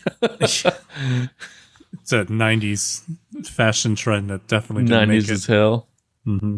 Yeah, I guess big loose fitting suits were a 90s trend. So Nico has his guys throw Dorian down on front of his driving simulator and uses him as a tee. That's dangerous. It is a real shot where he gets the ball hit out of his mouth, and they apparently called in a professional to hit it. I mean, when we all went to Top Golf golfing together, yeah, that was hard. And I was thinking about this scene when we were shooting or like swinging, and I can only imagine like every time I whiffed it, which was like almost all of them, he wouldn't have had a face by the time I was done. He just like keeps like swinging and missing the tee and like, whoops, there's your teeth. Whoops, there's your nose. Whoops. I'm gonna get it this time. I know they should have set it up beforehand that he was terrible at it, not that he was good. Every time and I like how this is one of those like vintage, like, well, I don't want to call it vintage, but like the first generation like simulated golf things. So when he swings, it's like 120 yards. And it would have been funny as how like 6 yards, 8 yards. He's just like bad at it. So like it feels even riskier that he does it and he just happens to actually hit it. See the terror in Dorian's eyes. I know he's shitty at golf. He's blind in one eye. I don't know. My depth perception's not what it used to be, Dorian. Yeah, so he's trying to scare Dorian into stop fucking around. But I'm sure this just strengthens Dorian's resolve into wanting to end him. And his golf game. He got like an extra 15 yards out of that. Yeah, really motivating. Later on, he's actually on the golf course like, this actually helps me. He's using people as tees. It's way easier when I put the tee in someone's mouth. I don't understand. And then we realize Stanley has cut out the news story about Tina from the newspaper and hung it up on his mirror. He's that invested in her, which I know is just like a writing thing to be like hit home that he's doing that, but it's like a weird character thing for me. Well, it is a weird thing. He has that like, you know, whole comedic shtick, because it's like that joke where you take a rom-com and as long as there are like a romantic, like, you know, one of those movies, as long as one person doesn't like the other one, it becomes a horror movie. If that were the case, because if they're both like, or like, you know, step one, be hot, and of course the guy is like kind of a goofball and he's trying to go for this girl, and they eventually get together. But if she didn't want it and she kept going about it, like even like Mrs. Doubtfire, if frame it in a certain way, it's kind of a scary movie where like, holy shit, this guy is a psycho going through all these steps to do that. There's not that many differences between Mrs. Doubtfire and his other movie, was 24-hour photo. Uh-huh. Those are real similar. Yeah. And one of them's horror and one of them's comedy. I don't see the difference as to why, but yeah, that first newspaper clipping, if he started getting more of those, suddenly it's a horror movie. It'd be funny if it wasn't focused on, but you just saw it in the background, like his whole... Yeah, this whole wall is just... He has a life-size cutout of Tina in the corner. Over the course of the movie, just there's more and more clippings around the mirror. Yeah. But he looks at it. I forget what he says, but he's just pining over her. He realizes it's there because he threw it out the window. He's like, what the fuck? Oh, yeah, I forgot about that. And then he thinks, nah, I'm not going to do that. But then he jumps behind the couch and he does it. He becomes the mask again. Again, he's Tasmanian Devil. That's just his shtick. He spins while he transforms. Actually, we don't see the spinning this time. We do. We don't. No, we do. No, we don't. He dives, he throws, he's like, no, and forget it. He throws and he comes up and he spins. Oh, you're right. Don't fight me. I'm literally watching it. I am too. I skipped. I didn't realize the skip was like a perfect. It's not as drawn out as the Dean first time. Dean doesn't have notes. He's just doesn't. watching it muted. It is helping me. I'm looking back and forth through my notes and what's going on in the movie. Supposedly, behind the scenes, the yellow suit is an homage to Jim Carrey's mother made a suit like this for when he was doing stand-up. But I'd never seen his early stand-up. So he's getting rearing to go in his yellow zoot suit. And realized he doesn't have money and he can't create it, apparently. So he decides to head to the bank where this was planted earlier that Dorian's guys were going to knock over this bank. That's why Tina was visiting with the camera. And they're preparing to do this. They're outside and they walk up to the door. They're about to crack into just the bank itself. And kind of in a jump scare, like the mask explodes out of the front two doors, carrying 2 large sacks of money. It's honestly the best way to do a crime, right? Just like find someone about to do a crime and then just do it right before them. Yeah. You know, if Dorian's guys didn't shoot at the cops, they could have gotten away clean. Yeah, maybe. It's true. I thought that was the weirdest decision. Like the cops show up and then they just immediately start shooting at the cars. Yeah, like why bother doing it? Just leave. That's what right. are the cops going to do? You're outside of a bank. You didn't rob it. You have a bunch of equipment to rob it, but you clearly didn't actually rob it. And there's a bunch of video footage of you not robbing the bank. Yeah, so right now it's true. They just start firing. They should have just left. We really misjudged this situation. That's a great point. That didn't cross my mind. Dirty D don't fuck around. He sees cops, he shoots. So now that he's got his money, he's rented a limo, presumably, and arrives to the Coco Bongo in style. I wonder if he drove it, though. Can you imagine? He just like ran back. Do you know where the university is? Are you on the list? Oh, I still say, this is one of the lines that I still say to this day. No, but my friends are. Lincoln, Grant, Franklin, Grant, and Jackson. Lincoln wouldn't be as impressive to say, at least. That's just 5 Yeah, that bucks. was a little lesser friends, clearly. Have you seen Night at the Roxbury?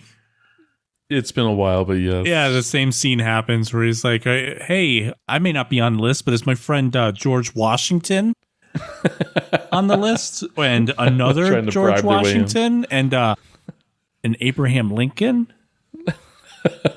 Here is where we get to see... is this actually Cameron Diaz singing? I doubt it. No, she was not. Yeah. But it's close enough to where I did question it and I had to go look it up. Oh, Yeah. I did too. And yeah, the singing was actually by Susan Boyd, who's done, pretty much only does voice work. Does a lot of video games too, as well. Was the character Wynn in the Dragon Age series, I think, probably most notable. Apparently, instead of Cameron Diaz, it was supposed to be what's her name. I literally said it earlier today. Oh yeah, the three names: Anna Nicole Smith. Anna Nicole Smith. That's it. And for whatever reason, they just didn't go with her. But they were going for like that Jessica Rabbit kind of look. And even with Jessica Rabbit, I think this movie was helped me kind of grow to love like jazz and lounge music, especially. Because this has the same kind of sequence that Who Framed Roger Rabbit had, with it's just that like that lounge music with singer and singing to all the different patrons, and it's the full number, so it's not like it's a quick cut. Even though we do see it go back and forth between Diaz and Jim Carrey, and this is where he does all of his turning into a wolf. Yeah, and he's mirroring that exact scene that he was watching cartoons before being rudely cut off by Mrs. Peenman. Right. But like his jaw literally drops to the floor, and then you see him like his heart pumping. Yep. His face turning into a wolf, and he starts whistling. This is intercut with one of Dorian's guys saying, "We got trouble upstairs," because this is Dorian finding out about the failed bank heist. Dorian runs upstairs, and the doctor, what is that actor's name, Nick? Reggie Cathy? Reggie Cathy. He is he's clinging to life up in Dorian's office, saying that somebody hit the bank before they got there. And Dorian tries to give him a cigarette, and it's kind of a cool. I like the way that they did that. Like, no, I hated it. You hated it? As a smoker, don't ever, if I'm on my deathbed, don't ever say to me, "Here, suck on this." Ever. I was just about to say the line sounds terrible out of context. That's probably why he died, because it's like, what? I'm done. Yeah, Dorian says, "Suck on this." But it sounds terrible, but in the context of the movie, it's like, I could see why he says it like that. And he puts the cigarette in his mouth, and before he can light it, the guy just kind of he dies, leans back, drops the cigarette. Dorian's pissed. This is all intercut with her, or maybe she might have finished her song. Oh no, yeah, because the mask starts dancing with her at that time. Yeah, as he goes upstairs to handle with the doc, the mask starts a dance number. He transforms the whole the band into like this swinging musician big band number. They're saying Pachico, dude. This song, Hey Pachuco, yeah, dude, I fucking love this. This is like a good song. Hell yeah. Hey, Pachuco! Hey! From 43! Hey! Man, it's better for me! Hey! And blue and white me war tonight! Hey! This and for me, this and Cuban Pete are like two of the brighter spots in the movie, like that I just enjoy. And it's driven by the music, but just and all the choreography and stuff. So beyond the moments that are funny, like the two musical numbers, I think are really well done and actually are highlights of the movie for me. Oh, it was funny because they wanted to cut Cuban Pete because they thought it ran too long. Oh no, it's that's one of the best sequences. Yeah, they wanted to cut it, but then in audience testing, audiences loved it so much that they were just like, all right. It works. It's so cartoony that it's outlandish, but it works. Yeah, they thought it was silly and was too long. And felt it was a little unnecessary. But audiences loved it, so they're just like, no, let's keep it. And the fun thing with this dance sequence too is that that's actually them dancing. They learned all the choreography, minus like the obviously super advanced stuff when they're doing the actual like swinging and she's being spun all around his body kind of thing. Like that's obviously not them, but all the rest of the dances is actually them, which is cool. When she's flipping through the air, like for several seconds, that's actually her too. Yeah. She just started hanging with Jim Carrey a lot, and when she figured out how to do the tornado thing, he's like, yeah. But this is intercut with Dorian finding that whole cigarette art. And he's like, who did it? Like, who fucked us over? And this made me laugh because he's like, Dorian's like strangling the guy. He's literally about to throttle him. He's like, who did it? And he's just like, and that's him. That's the guy. And he just points out the window. Looks like he was just like trying to find anything. Like, I just need a scapegoat, anybody at all. And he's like, oh shit, that's really him. He's right there. Are you fucking with me right now? It seems like you just pointed at somebody, the first person you could think of. That's what it looked like.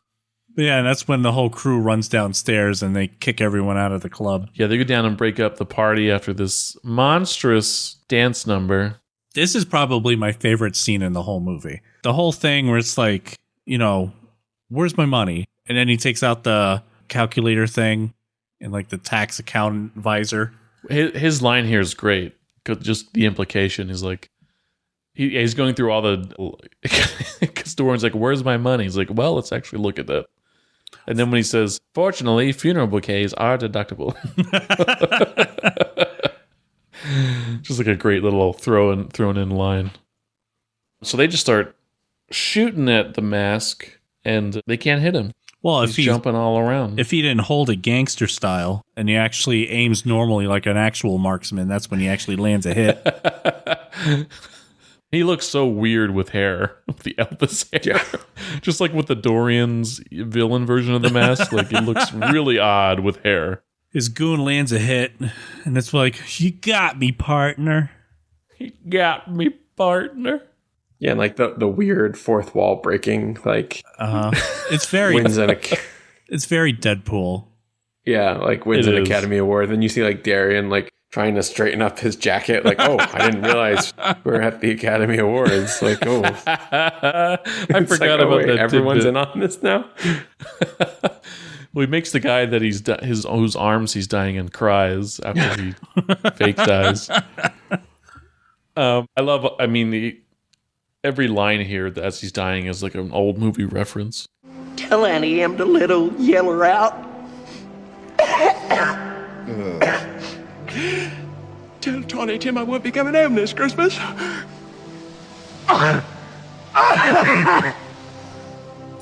Tell Scarlett I do give a damn. Tell Scarlett I do give a damn. Which I didn't understand as a kid because I hadn't seen like most of these movies. I haven't either. That part is funnier to watch as an adult. But that Oscar bit with Dorian straightening up is good. Because even he gets... I feel like throughout the whole movie, the lieutenant is like the only one that can't get sucked into the mask's like antics. Yeah, he's the only total straight. He can't be hypnotized, essentially. But sorry, I'm just watching that Dorian part again. He's like, he's so self-conscious. You know, the funny thing is, like, as a kid, I never knew what the hell Dorian was saying when he pulled out the gun until I finally got subtitles, because the way that he says, you're not going anywhere is so weird that I never could. Yeah.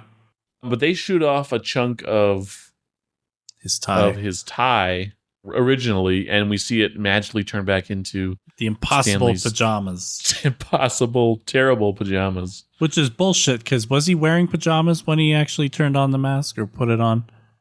He was wearing pajamas. I assume they were the terrible one. Hopefully they were. They were. I went back. At that moment, Dorian, after the Academy Award speech, Lieutenant Calloway bursts in with some cops. They take Dorian downtown. I don't think we ever see the conclusion of that discussion, but they take him in for questioning, and Lieutenant finds that unmistakable piece of pajamas that belonged to Stanley Ipkiss.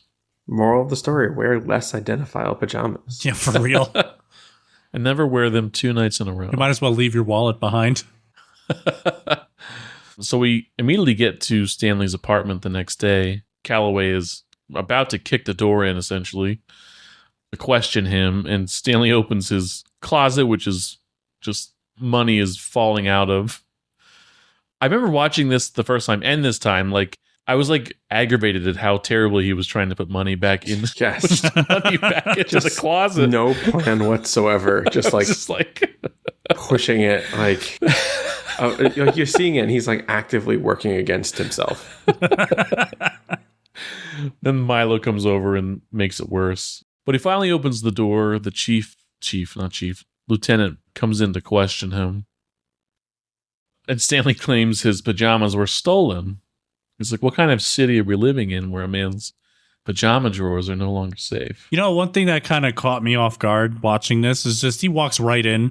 Like, you can't do that. That's illegal. You're right. Now, he probably senses how much of a pushover Stanley is, so he probably wouldn't stand up for himself in that way. Oh, he was right. That's my guess. He's a good cop. Well, good as in he knows how to do his job. We see them reviewing the footage after this of the mask robbing the place. They're convinced it's Ipkiss and it's an inside job. I like the reference of them being like, oh, I think it was an inside job. Inside job usually indicates that like the person used their insider knowledge to like bypass security systems. I'm pretty sure the mask just like broke the vault Rips open. The door. Just it's like, oh, this looks like an inside job. It's like, why? Because he ripped the door off the hinges? Like, there's no subtlety here at all. It doesn't look like an inside job. He looks at the camera and waves at it practically. It's like, clearly, it's probably not. In a sense, it works for the movie, but at the same time, it's like not one person questions like the magical nature of what's going on, like the impossible nature of what they're seeing. Hey, boss, they're just like totally fine. It's like, yeah, whatever. He probably was like, shut up, Doyle. Doyle. But even Dorian and his henchmen, like the dude is turning into different people in front of your eyes. He's stretching to outlandish shapes. The fact that he dodged like 12 shots. No one questions. That's why I really feel like, what if this is Gotham City and it's just on the edge of Gotham? And that's why they call it Edge City. And it's just, it's too far out for Batman to patrol it. And that's why they're not really fazed by any of this, because it does exist in this universe. Who publishes? We're assuming everybody has seen Clayface and all like, that's plausible. Oh, damn. Well, it could be like a Mirage and Marvel thing where it's like, it's Daredevil, but it's not. Yeah. With turtles, Ninja Turtles. But yeah, they're reviewing this and it's like, wow, he moves fast. Meanwhile, it's like unnatural. Sorry, just an interesting tidbit though, that there is also an Edge City in DC Comics. So supposedly Edge City was created for the show Smallville, but Dark Horse and DC did have a crossover that included Edge City. It was a crossover of Joker and the Mask. And then there was another one that had Lobo and the Mask crossover in Edge City. So Edge City kind of in DC-ish in a weird way, but... Oh, this could also be it's in confirmed. The same, because they own it, so they could also be like Sin City is a part of it. The Rocketeer, Umbrella Academy. Dorian puts out a hit. Well, not a hit. A bring me him alive order. A standing order to bring him the mask alive for 50 grand. And he berates Tina for seemingly, enjoying what the mask was doing and kissing him. Like in a dickish boyfriend kind of way. Oh, yeah. No, he's obviously. I love Stanley shows up to work then. All the cops are there because this is like the day after the bank robbery. Completely disheveled. He just looks suspicious as fuck. Every time he comes into the bank after the first day, he looks worse and worse. This one truly looks like he woke up like 15 minutes ago and he was trying to get his like suit together. A 5 o'clock shadow. Yeah. He's got that. But it's funny because like it feels like the mask is also like slowly changing him. Yeah. Yeah. To like bridge that gap between him and what the mask represents. He remarks later that he's losing control. So, Mr. Dickey, his boss, comes up, and unlike the first time, Stanley interrupts him and just puts him in his place. If I have to put up with your slovenly behavior, back off, monkey boy! Before I tell your daddy you're running this place like it's your own personal piggy bank. Or maybe we should call the IRS and see if we can arrange a little vacation for you at Club Fat! The way that he backs down, too. Yeah. That'll be all, Ipkiss. Thank you. Which Charlie is now. This is like the first time. What side of whose bed did you wake up on? Like he's impressed. Tina comes in shortly after that to say she will no longer be a client. But Stanley's like, okay, why are you really here? And she's obviously there to learn about the mask. And I guess, I don't know if it's still in service to... At this point, I guess it's not in service to Dorian because she asked to meet up with him later. Go ahead. It was hard to say. At this point, I was kind of surprised that she was like still into the double cross, but it felt that way. It can go either way, because I mean, he's still pining over a woman that this is the most he's spoken to her about anything at this point, because I'm almost positive that first interaction, though we didn't see the rest of their conversation, we know it was all business. So this is the first time they're actually like talking. Right. Yeah, he seems to have gained... He has obviously more confidence in the scene, in himself, and like he's not bumbling over his words. He's like, "Oh, you like the mask, huh? Like, I know this guy. I know him. I can set you guys up." I taught him a few of his dance moves. Yeah. So he doesn't see that there's anything going on with her. And again, it's hard to tell if there is, because the result of their meetup ends up with somebody else and not with her turning him in. So it's hard to say what her motivations were here, but she obviously likes the mask in some way. But yeah, this whole scene is just to set up their meeting at Landfill Park, which is like, what a great name for a park. And then they kind of throw it in there as a throwaway line, like, "Oh, I can't believe this used to be all trash." I'm glad they did, because you imagine the smell. Yeah. But he does make a reference. They're looking at the sunset. So yeah, they meet later. They're at Landfill Park. The lieutenant, how do they, they're staking him out. That's right. The lieutenant is there because they were staking him out. He leaves the bank and the lieutenants follow him. So they're in the bushes while they meet at Landfill Park. They're looking at all the pinks and greens in the sky. He's like, yeah, the methane really methane really has an effect on the colors. Northern Lights that are actually just sewer gas. Yeah, that smell. Oh, wait. Oh, did I skip a whole part? I'm sorry. I skipped a whole scene. Well, you kind of did, but it's really quick. He goes to the guy, Ben Stein, and he tells him about the mask. And of course, and like, I'll put on the mask and I'll show you. And nothing happens. And he does his Jim Carrey stuff. It's like a little bit of a lore dump on the mask. Yeah. This is actually one of my favorite physical and just wacky Jim Carrey moments when he's like, "All right, doctor, stand back. I'm not responsible for what happens when I put this mask on," because he's trying to prove to him that it's a real magical object. Yeah. And he puts the mask on and like tries to fake getting into it like it's starting to happen. And just the sounds and the moves that he makes, like...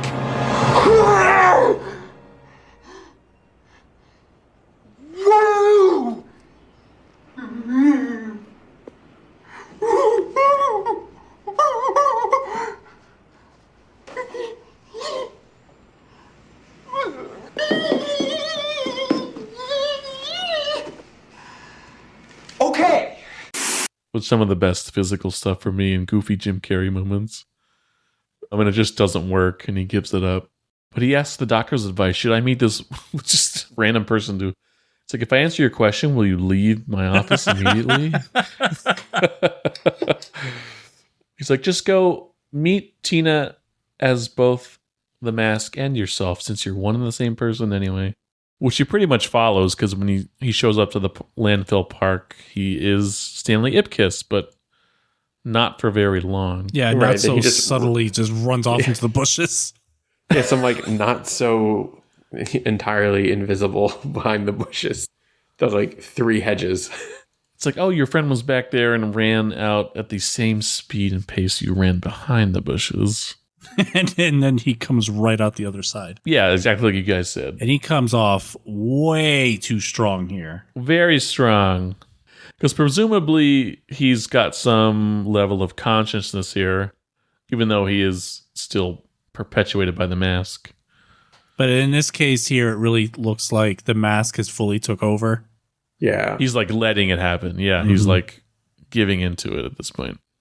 Kind of channeling Pepe Le Pew here. He's got big, literal Pepe Le Pew energy because he's big French guy, a stereotypical Frenchman and with a French accent. Hello, chérie. Où est Métagay? Is it fate? Is it meant to be? Is it written in the stars that we are destined to fraternize? Here's where the the cops finally show up, and I like the effect where, he yells like freeze, and just as Tina runs away, he jumps up and tries to like do like a running start, but as he's told to freeze, he's literally hung in midair. Like Sub-Zero just threw an ice ball at him. Nobody questions how he's able to do that. And that's what I mean. That's my point. Like, they're just like, okay, that's physically impossible. It's like, what? People do this all the time when we yell at them to freeze, so it's fine. That's a pretty good effect. Their dynamic here, or especially later, like a little bit later on after the Cuban Pete scene, the dynamic between the two of them kind of reminds me of like Judge Reinhold and John Ashton from Beverly Hills Cop, where you got like the one cop that's like really straight edge and he goes by the book, and then the other one is kind of a lot more aloof. I'll put a banana in a muffler, sure. Yeah. He says so many movie quotes that I tried to find out when Lieutenant handcuffs him. He's like, "What are they gonna do to me, Sarge? What are they gonna do?" And I couldn't find that that's a reference to anything, even though it sounds like all of his other lines sound like movie quotes. What, it was? And he literally quotes The Fugitive too here too. Yeah, that's a Fugitive, or at least a reference. But that one, it sounds so sincere, but it's apparently it's not from anything. Yeah, that sounds like Cagney, kind of like, all right, I did it. I confess. You hear? You hear me? I'm glad. I tell you. That one, yeah, that's an impersonation for sure. The one where he's pleading, it's just I don't know what that's from. And of course, the Rodney King reference when the police start searching him, he's like, "Where's a camcorder when you need one?" Mm-hmm. And then the guy from all of Adam Sandler's movies makes a cameo not a cameo appearance. I don't know if you guys caught that, but we cut to Peggy's news headquarters or whatever, and her editor is like, he's played by the guy, is easiest to describe him, from The Water Boy, the guy you can't understand. He wears the overalls. You remember that time Bobby Boucher? For some reason, my point of reference is Sean's dad from Boy Meets World. Oh, is it really? Yeah. Is that him? He's not in it a lot. I mean, okay, just like Sean's dad, but but I forgot that I didn't know what his career was before he met Adam Sandler, because he started to appear in all of his movies after that. But anyway, that's him. That's him. And Peggy runs out to cover this story because they heard that they've got the mask. The cops are searching the mask. They're pulling out. I like all those bits too. All of the props. So it was, I have a permit for that. So it's funny. So how they did this is he was actually wearing shorts. And so the camera frame is cut like just above his knees. And so he's wearing shorts, and they had just handing him shit. Just two people like handing things up his shorts that they would then pull out of his pockets. Which is such a silly, but like also like, yeah, no, that makes sense. The best is he's got a picture of your wife, Calloway. It's like, wait, when did this happen? It's like, how did he set this up? Call me lover boy. It's signed. Yeah. Picture of Calloway's wife. What? Uh-oh. Margaret! You son of a bitch! Jeez, I figured you had a sense of humor. After all. You married her!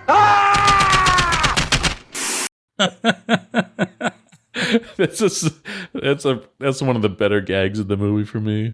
That he escapes the cops there and shuts the gate to the park. And just outside the park is a shitload of cops, I guess, who got the call for waiting. Backup. So the mass quick think scheme is to turn into Cuban Pete and initiate another dance number. Which, yeah, it's not like... It's more like fun. It's just like a fun, whimsical number. Not necessarily like laugh out loud, but it's like just really enjoyable. Because of Jim Carrey's dancing and his outfit, which I need to see pictures of David in at some point. Right, David? It was a good Halloween, although I'm not really sure people got the reference. Really? That's unfortunate. Yeah, I don't. I'm not. I'm trying to remember back, and I'm like, I don't think people really got it super well. Yeah, but this is what, like, it's a full song. Oh yeah, it's like pretty lengthy number. Yeah, his abilities to just mass brainwash using song. And then Nick's favorite Easter egg of all time. Absolutely. Si, senorita, I know. There's a movie poster of surf ninjas. I wonder if that was even, like, nobody had a connection. That maybe, was that completely random, do you think? Like, and of the time? I don't know. They probably needed something. It was probably cheap. To get the licensing, hey, we need a movie poster that's currently playing. That's also a New Line movie, so it's just, maybe it's like, hey, this is of the time and Surf coming Ninjas out or something. came out in 93, so it sounds right. Because then this was 94. Yeah, so this came out August 20th, 93. So it was probably available easily for when they were shooting. And right. It's probably why they... But it's a cool connection for us. Yeah. Personally. That is one of our first episodes. I think it's the first. Go listen. Yeah, it might be, actually. Mm-hmm. The cops are all during this... Calloway and Doyle is... I don't know if I really mentioned him too specifically, but he's like this... Like Nick mentioned, like the sidekick. Kind of the bumbling sidekick to the straight man. Yeah, Calloway. Doyle starts dancing and he grabs him by the shoulder, pulls him back. You start dancing, I'll blow your brains out. Like, jeez. Very extreme, but I like Calloway's character a lot. So this whole once Calloway gets down there, he just starts again. He can't succumb to the hypnosis and magic that the mask has for some reason. He just starts grabbing officers, like, snap out of it. He's right there. Go get his ass. Like, Jesus. The mask makes a break for it. Kisses just some random woman on the way out. And Peggy gives him the escape after he tastes. He decides he has the enough consciousness there to take the mask off in the alley by himself. He should have kept it on and got away a little further, but yeah, right. Like he really only got like a couple 100 feet. When you're invincible, I don't think you give that up for no good reason. But Peggy finds him right as he takes the mask off, and he jumps in the car. And then, I guess I don't know the cops' logic, but they all just start shooting at them, which I get it maybe for Stanley, but like they don't know who else is in that car. They just start shooting. It's like, damn, very ruthless. Of course, they don't kill anybody, but Doyle's like, dang it, I missed him. We all missed him. And then we get another kind of heartfelt scene with Peggy and Stanley. He's kind of saying he's losing control, and she's reassuring him, like, you're, the nice guy, and like you're gonna find somebody. And then it's quickly the facade is dropped as Dorian shows up, and you realize she is taking the $50,000 bounty that was put out. She sold him out. And has sold him out. Yeah, her whole demeanor just instantly changes from being like heartfelt and tender to being like, oh, finally. Yeah, so it's kind of a rug pull on like where you thought she was going as a character and where they might end up somehow together. Which I guess might have been even more so because like watching it now, where it's just like, whatchamacallit, it's obvious that like the other main character would be Cameron Diaz because it's Cameron Diaz. Right.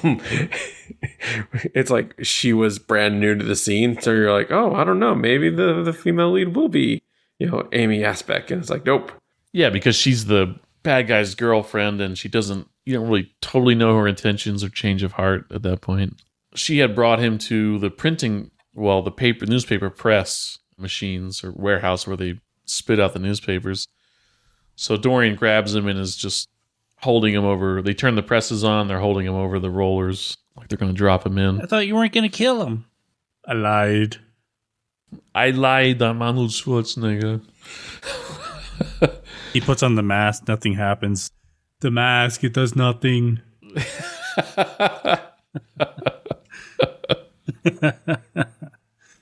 Rainier. Dorian's like, how does this work? Chaney's like, I don't know, you just put it on. And as he's putting it on, I guess his shtick, instead of a Tasmanian devil spinning, is a dark, scary storm cloud, because everybody, all of his henchmen are looking up like, what the fuck? Where's this cloud coming from? I like how it starts building even before. Like, it just that's what I mean. Like, it's slowly bringing it up to his face. And like Peggy and his henchmen are looking up at the cloud, like, what is that? I wonder if it would have went away if he put it, like, it gets good, like, if he just keeps getting it closer.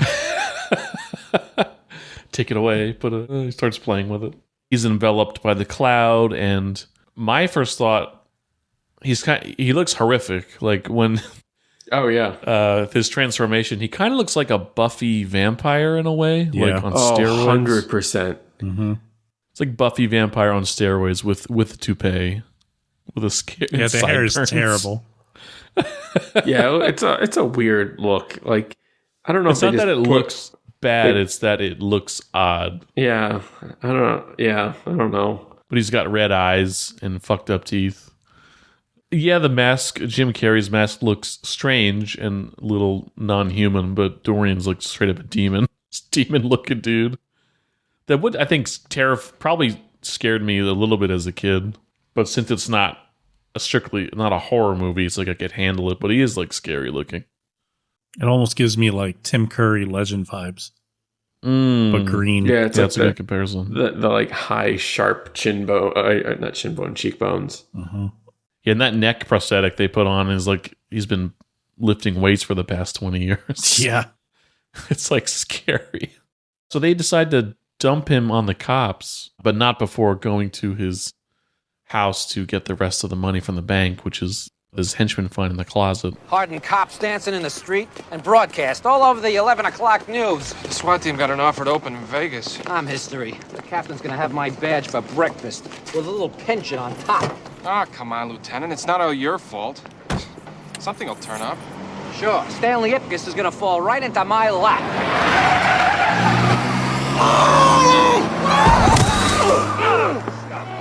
Just as they're driving by and throw Stanley out of the car into his lap. And they stuffed a green mask in his coat. I love they just have like to sell the idea. Green painted Mike Myers mask. Is it though? Is it Mike? Because like when I looked at it, it reminded me of like the Mrs. Doubtfire mask.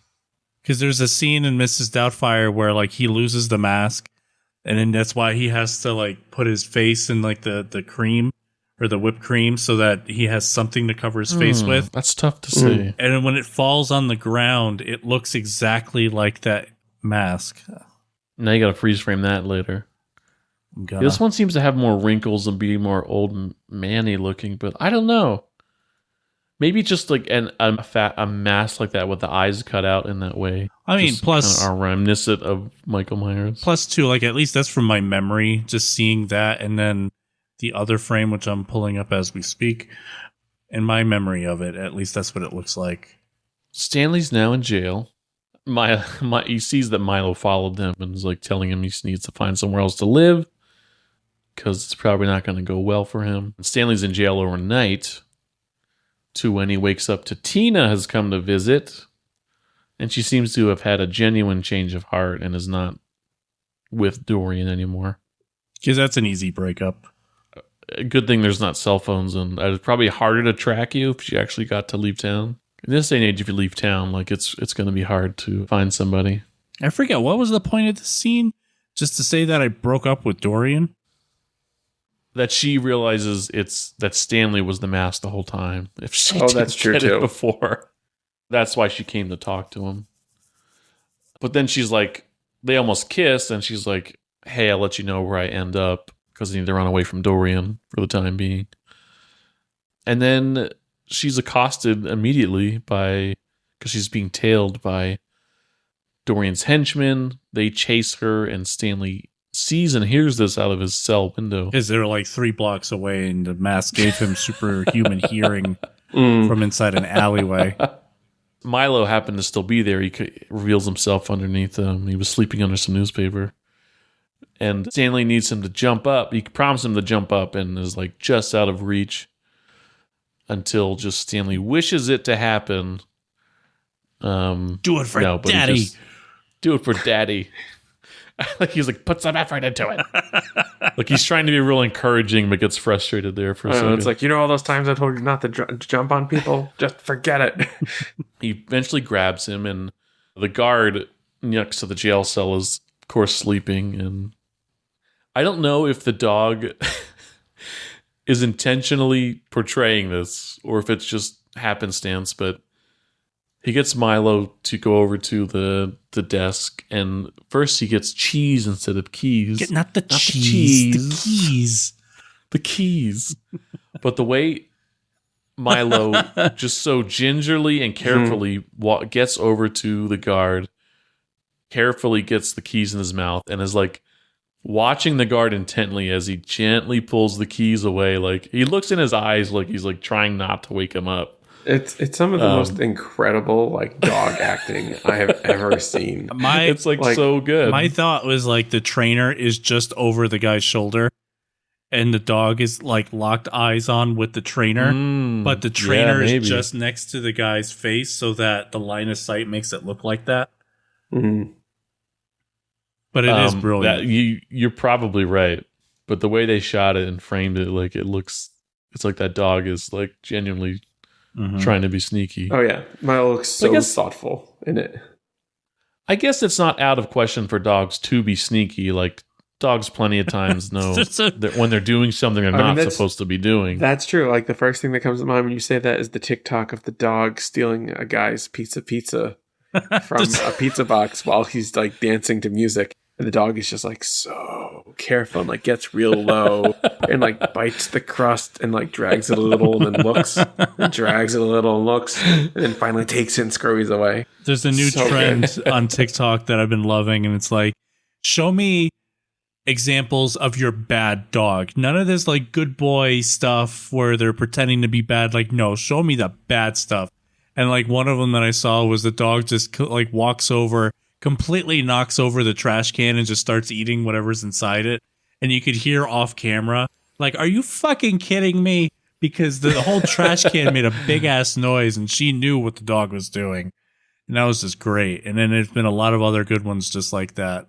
There's been this recurring joke with Milo where, you know, he's got his keys and or anything like a Frisbee. He's like, drop it, drop it, drop it. I like the first one where he like, I think that was real, where he's trying to pull the Frisbee from him, and it just like he lets go and it just whacks him in the face. Oh, it smacks him in the face. I think that one was real and that wasn't intended. It looked pretty good. Yeah. I had that thought. But that plays again here when he's trying to get the keys from him. But he gets out. The guard is still sleeping. So he manages to pull his revolver out of his holster and pistol whip him and knock him out as the guard was going for the billy club. That is a huge leap in character development. Right? Yeah. I mean, I guess it started with like telling off his boss, Mr. Dickey. Yeah, like his confidence was gaining, even though he was kind of losing it with the mask. I forget why Calloway's showing up here, but coincidentally, shows up as soon as Stanley breaks out. Stanley shoves the gun in his face like, I am very stressed out right now. Like, back off. It's extreme to steal a cop and not, or like to steal a cop, to knock out a cop and steal his gun while he's still awake. Yeah. But the end of the world scenario that is actually on the other side of that jail cell if he doesn't get out in time because of just the danger everybody would be in because he has the mask, Dorian. Like, right. I get it. Like, it makes sense, but it is... Yeah. Like, in a real-world situation, if any of us were, like, arrested and we were put in a jail cell, even one as low security as this one here, it's still, like, that's a big deal to... It is a dire situation. It's true. Like, even like, I'm trying to put myself in a situation, even if the opportunity presented itself and, like, they dropped the key in front of my cell... I wouldn't take it. I still don't think I would do it. Hell no. This ain't even Terminator, given the opportunity. Where I can walk out of a freaking police station and not take a single bit of like injury from that entire thing. Hell no. No way. Yeah, I mean, points to Stanley. Good for him. For having the balls that any American would, or what did you say later? I forget. Balls of steel. Oh, yeah. He essentially Calloway says, there's no way you're walking out of here. There's a police station. And he's like, you're right. So he cuffs Calloway and Calloway cuffs his hand in turn, so it's a fake escort. I guess he's got the gun behind his back and pointed at Calloway as Calloway, quote unquote, leads him out of the police station. They run into Doyle, who understands that there's Pig Latin, but doesn't understand what. He's like, "Oh, we're doing Pig Latin," and then like talks back, but didn't register what Calloway had said to him. Ise uye erle. This movie introduced me to Pig Latin. It did. I don't know where Pig Latin came from. I know how it works, but I don't know where it came from or who decided it was a thing. You know, gibberish was always more popular. I've never known anyone to speak Pig Latin fluently, but every girl I knew how to speak gibberish, and I just... Wait, what's gibberish? I don't... The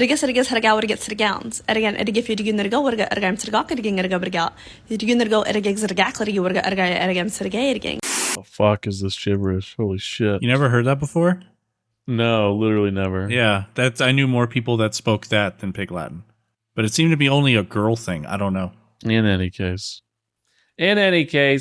Dorian decides to mask... Well, I mean, we just get a little scene of him in the limousine revealing that he's bringing fireworks, dynamite. He's bringing fireworks to the party. It's going to be great. Bringing in a box of dynamite, as well as he's masking up before they get there. We don't get any transformation. It's just implied. So we're here at... I probably didn't mention it before, but there's this charity gala that's been brought up that's happening at the club, the Coco Bongo. And this is the night Charlie got tickets to. Somehow. He's like, just figuring it out, getting in. He might have asked the doorman, I don't know. He's got a pretty big connection, it seems like. But the mayor is there. It's a big to-do. There's a huge piggy bank that says, I don't know what war has happened or what war has created orphans in this timeline, but that's what it says. War orphans. This is the benefit, the war orphans. Oh, yeah. Unless it's war orphans from America's, imperialist actions abroad. I don't know. American war orphans, maybe. I don't know. It's just a random thing that's not really elaborated on, that they don't need to elaborate on, but it's kind of an odd choice for a benefit. And it's like, what war?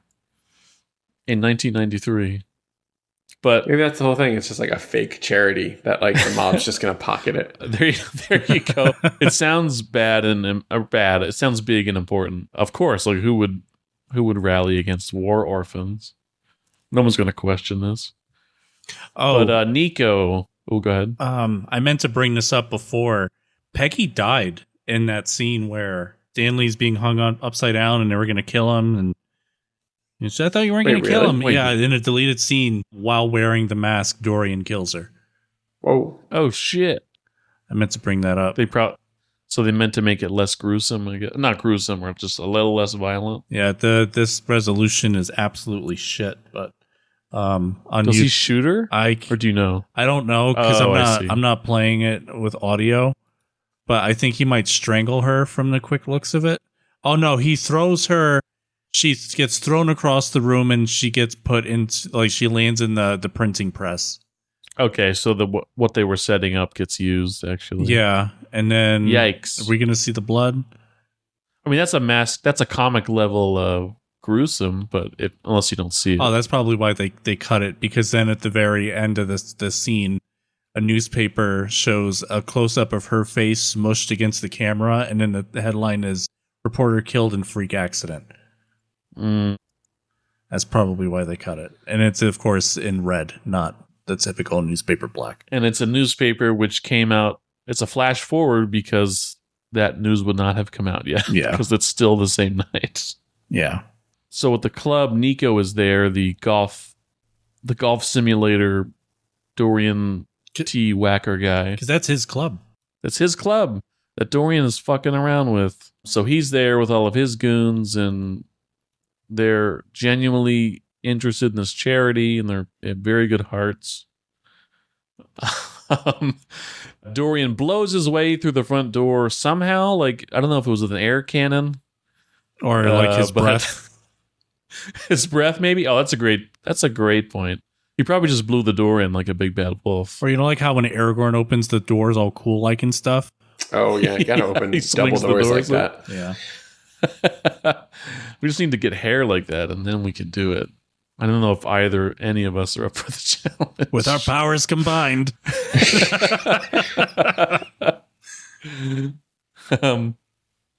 But yeah, Dorian, he struts in like he's wearing, like it works for the character, but he's walking like he's Vince McMahon going it's hard down to the explain. ring. Yeah, really. It's a big swinging dick he's walking down that corridor with. That Stanley's almost at the club. They get to the club. Dorian reveals himself essentially to Nico, who realizes it's Dorian. Who the hell are you? I'm just the next employee who's come for his back pay, or should I say pay back? Dorian?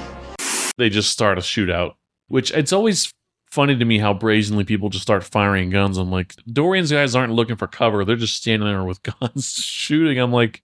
Yeah, all of Nico's guys are ducking behind cover, flipping tables. They're just standing right in the middle of the entire place. They probably like thought, oh, Dorian won't let us get killed. Like he's got superpowers. Meanwhile, our boss has superpowers. He'll save us. Nah, boss. It's like there's no even reason for them to be there.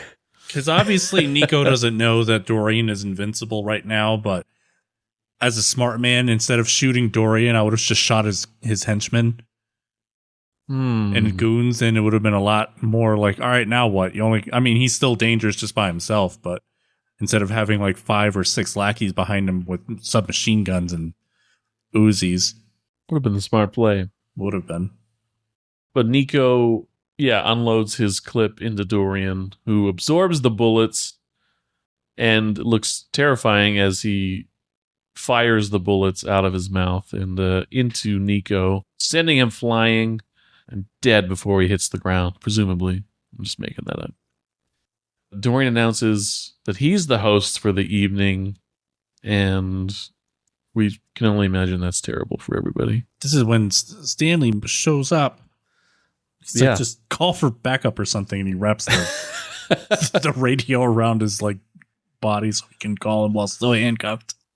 He's talking himself up. Daddy's going to go kick some ass.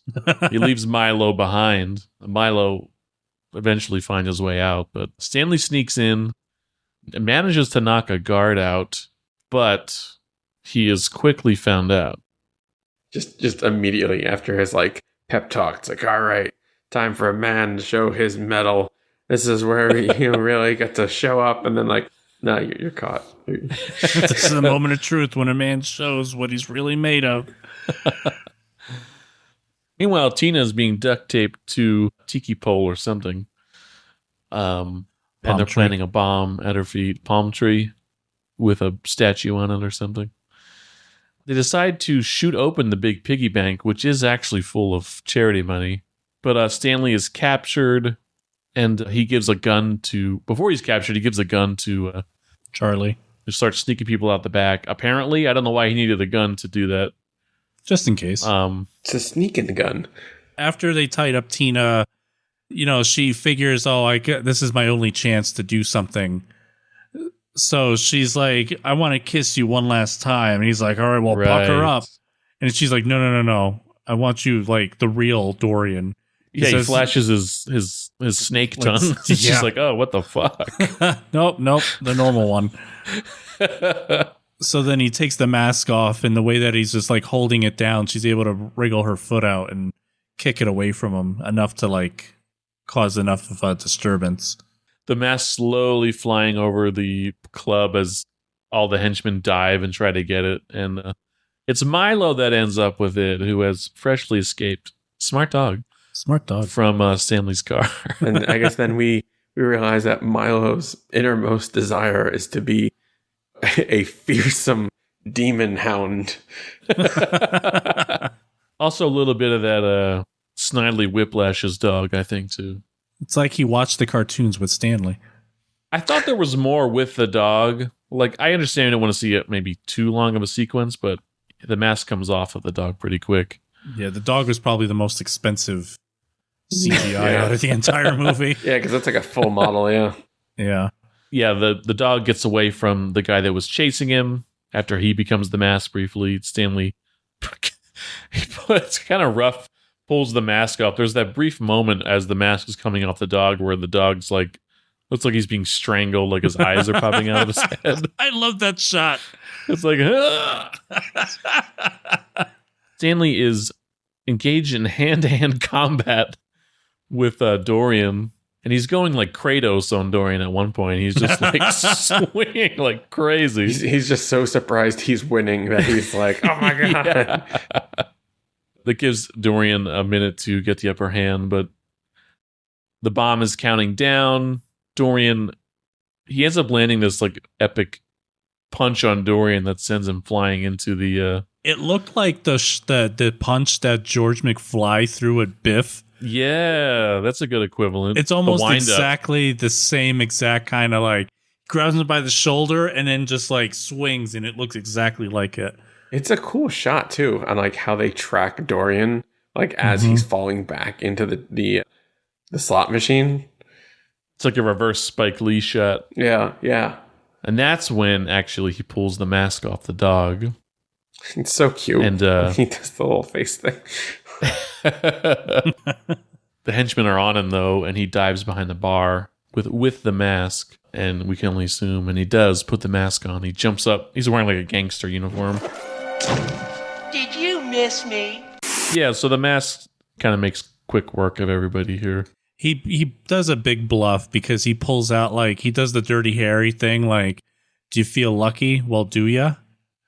But when he does that, he pulls out like 2 guns that have 30 barrels on it each with like miniguns, rocket launchers, and stuff. And then when they see that, that's when they book it. And then when he pulls the trigger, it does like that, the Joker. Bang, bang, bang. Yeah. Flags. Budget, the bang flags. Budget Billy Zane and friends. Mm-hmm. Yeah, he did look... Man, that guy's hair bothered me. But, I know, right? So the bomb's about to go off. This is one of those tropes, though, that I never liked, where it's like there's this distinct timer that's going off, and you can clearly see that there's 6 seconds, but it takes him 8 to get to the thing. And then when you see him like go to swallow the bomb to like defuse the explosion, you see clearly written on the side of it that there's still 100 seconds left. It's like they cut back and there's more time. Like, what? Time has gone up. But yeah, he gets to the dynamite in the nick of time, ends up swallowing it, and it goes off safely inside of his body. That's a spicy meatball! Because he's presumably Loki, so he's presumably a god, I guess, right? He's got to be. He's totally fine. I mean, basically. You mean all those special powers were nothing? He sees Dorian running towards him through the little water feature at the club, paints quickly a toilet flush handle on the palm tree. And this works. And it works. It activates the hidden flush mechanism in the pond, and he gets sucked, I guess presumably to his death. Yeah, suck on this. He's not coming. I do love that Dorian's master plan, like all of this is going down. He's like, oh no, I've lost. I know what I'll do. I'll take out my pocket knife and I'll charge him. This'll work. This'll work. Yeah, he cartoonishly gets sucked down the drain underneath the pond there. And everybody's happy. That's the end of the bad guy. Everybody wins. Stanley takes off the mask, leans in for a fresh one with a kiss on Cameron Diaz's lips, and that's when the cops show up, led by Charlie. Officers, arrest those men. Always wanted to say that. Was that Mrs. Peenman walking out complaining? Wait a minute. No way. She says, hold on. Outside the club? Yeah, when everyone's getting escorted out. And then there's a woman, right. They stole all my jewelry, take me down to headquarters. And just the way that she says that, it sounds like Mrs. Peenman, but her head is down. But I don't know. I think you're right. I think it's the same actress. Yeah. It must be, like, why would they focus on that? You know what I mean? Mm-hmm. I think you're right. That's a good catch. That's when Calloway comes out and he runs into someone, which I can't believe he fucking says, watch out, Chunky. Like, what? Yeah, he calls the mayor Chunky. The mayor's like, no, this isn't the mask. Dorian is the mask. I saw it with my own eyes. So essentially, running into the mayor is they're saving Stanley's saving grace. Yeah, really. Somehow it just gets dropped. Yeah. That he was involved in any of this. Leave the dog alone. Yeah, so Stanley is the hero. They get out of there scot-free. And then it's time to ditch the mask. We cut to the bridge. Tina and Stanley's like, you're going to miss this guy, right? Like, he's gone. It's going to be just me. Tina grabs the mask and chucks it, and she's solidified as the greatest girl for Stanley. They're going to break up in like 6 months. Yeah, they're not going to last. But Charlie sees that as his cue, immediately jumps over the side to get the mask for himself, but not before Milo can get it first. Which I don't know, what is that saying that Milo's like, or does Milo want it for himself? Oh, yeah. After that brief experience that he had. Oh, maybe. But it's just a cheeky little button there to the movie. And the Mask 2 never happened. Never happened. Nintendo Power had to apologize. Oops. I realized, I guess they had the Mask video game, so that was their premise for being involved at all. I had that game. I hated it. Oh, I didn't know about that. It's fucking... It's just one of the... Every enemy has, like, way too much health, and even though you're not a glass cannon, it's just... out of shits and giggles, I wanted to know, like, how does this game end? And the final boss fight is just, you're trying to kill Dorian. He has no health, and you're spamming your ultras, like where he pulls out the two big guns and it just like does damage across the screen. You're doing that like for 5 literal minutes straight before he's finally dead. And that's a fuck ton of damage that you can do for only a limited amount of time. So the fact that you have to do that for 5 minutes straight, he just has like 10 million health and you only deal 10 per hit. So it's just, no thank you. It's an extremely hard game. I was thinking about playing it again, but I don't know. I might just watch a YouTube video and just watch like a let's play. Yeah. I mean, unless you're using like an emulator with like save states and cheats and unlimited health. Gonna need Is it. Tina in the game? I have no idea. I never got that far. You start the game like escaping your apartment, like with the clock scene. And then I think I only got like 1 or 2 levels in. It was on Super Nintendo. Mrs. Peenman's in the game. One of those so hard. They make it so hard just to pad the length of the game to make it seem worthwhile. Yeah. Right. Yeah. Because the attempts you spend makes it seem like a long game, right? Yeah. I mean, it was fun for that kind of game, and it's cool that like, oh, it's the Mask, but it really, yeah. Should make a video game that just is all about the ultra violence. Yeah, so that's the end. I'll say, yeah, I didn't enjoy it as much as I was hoping I would, or, just as far as the nostalgia.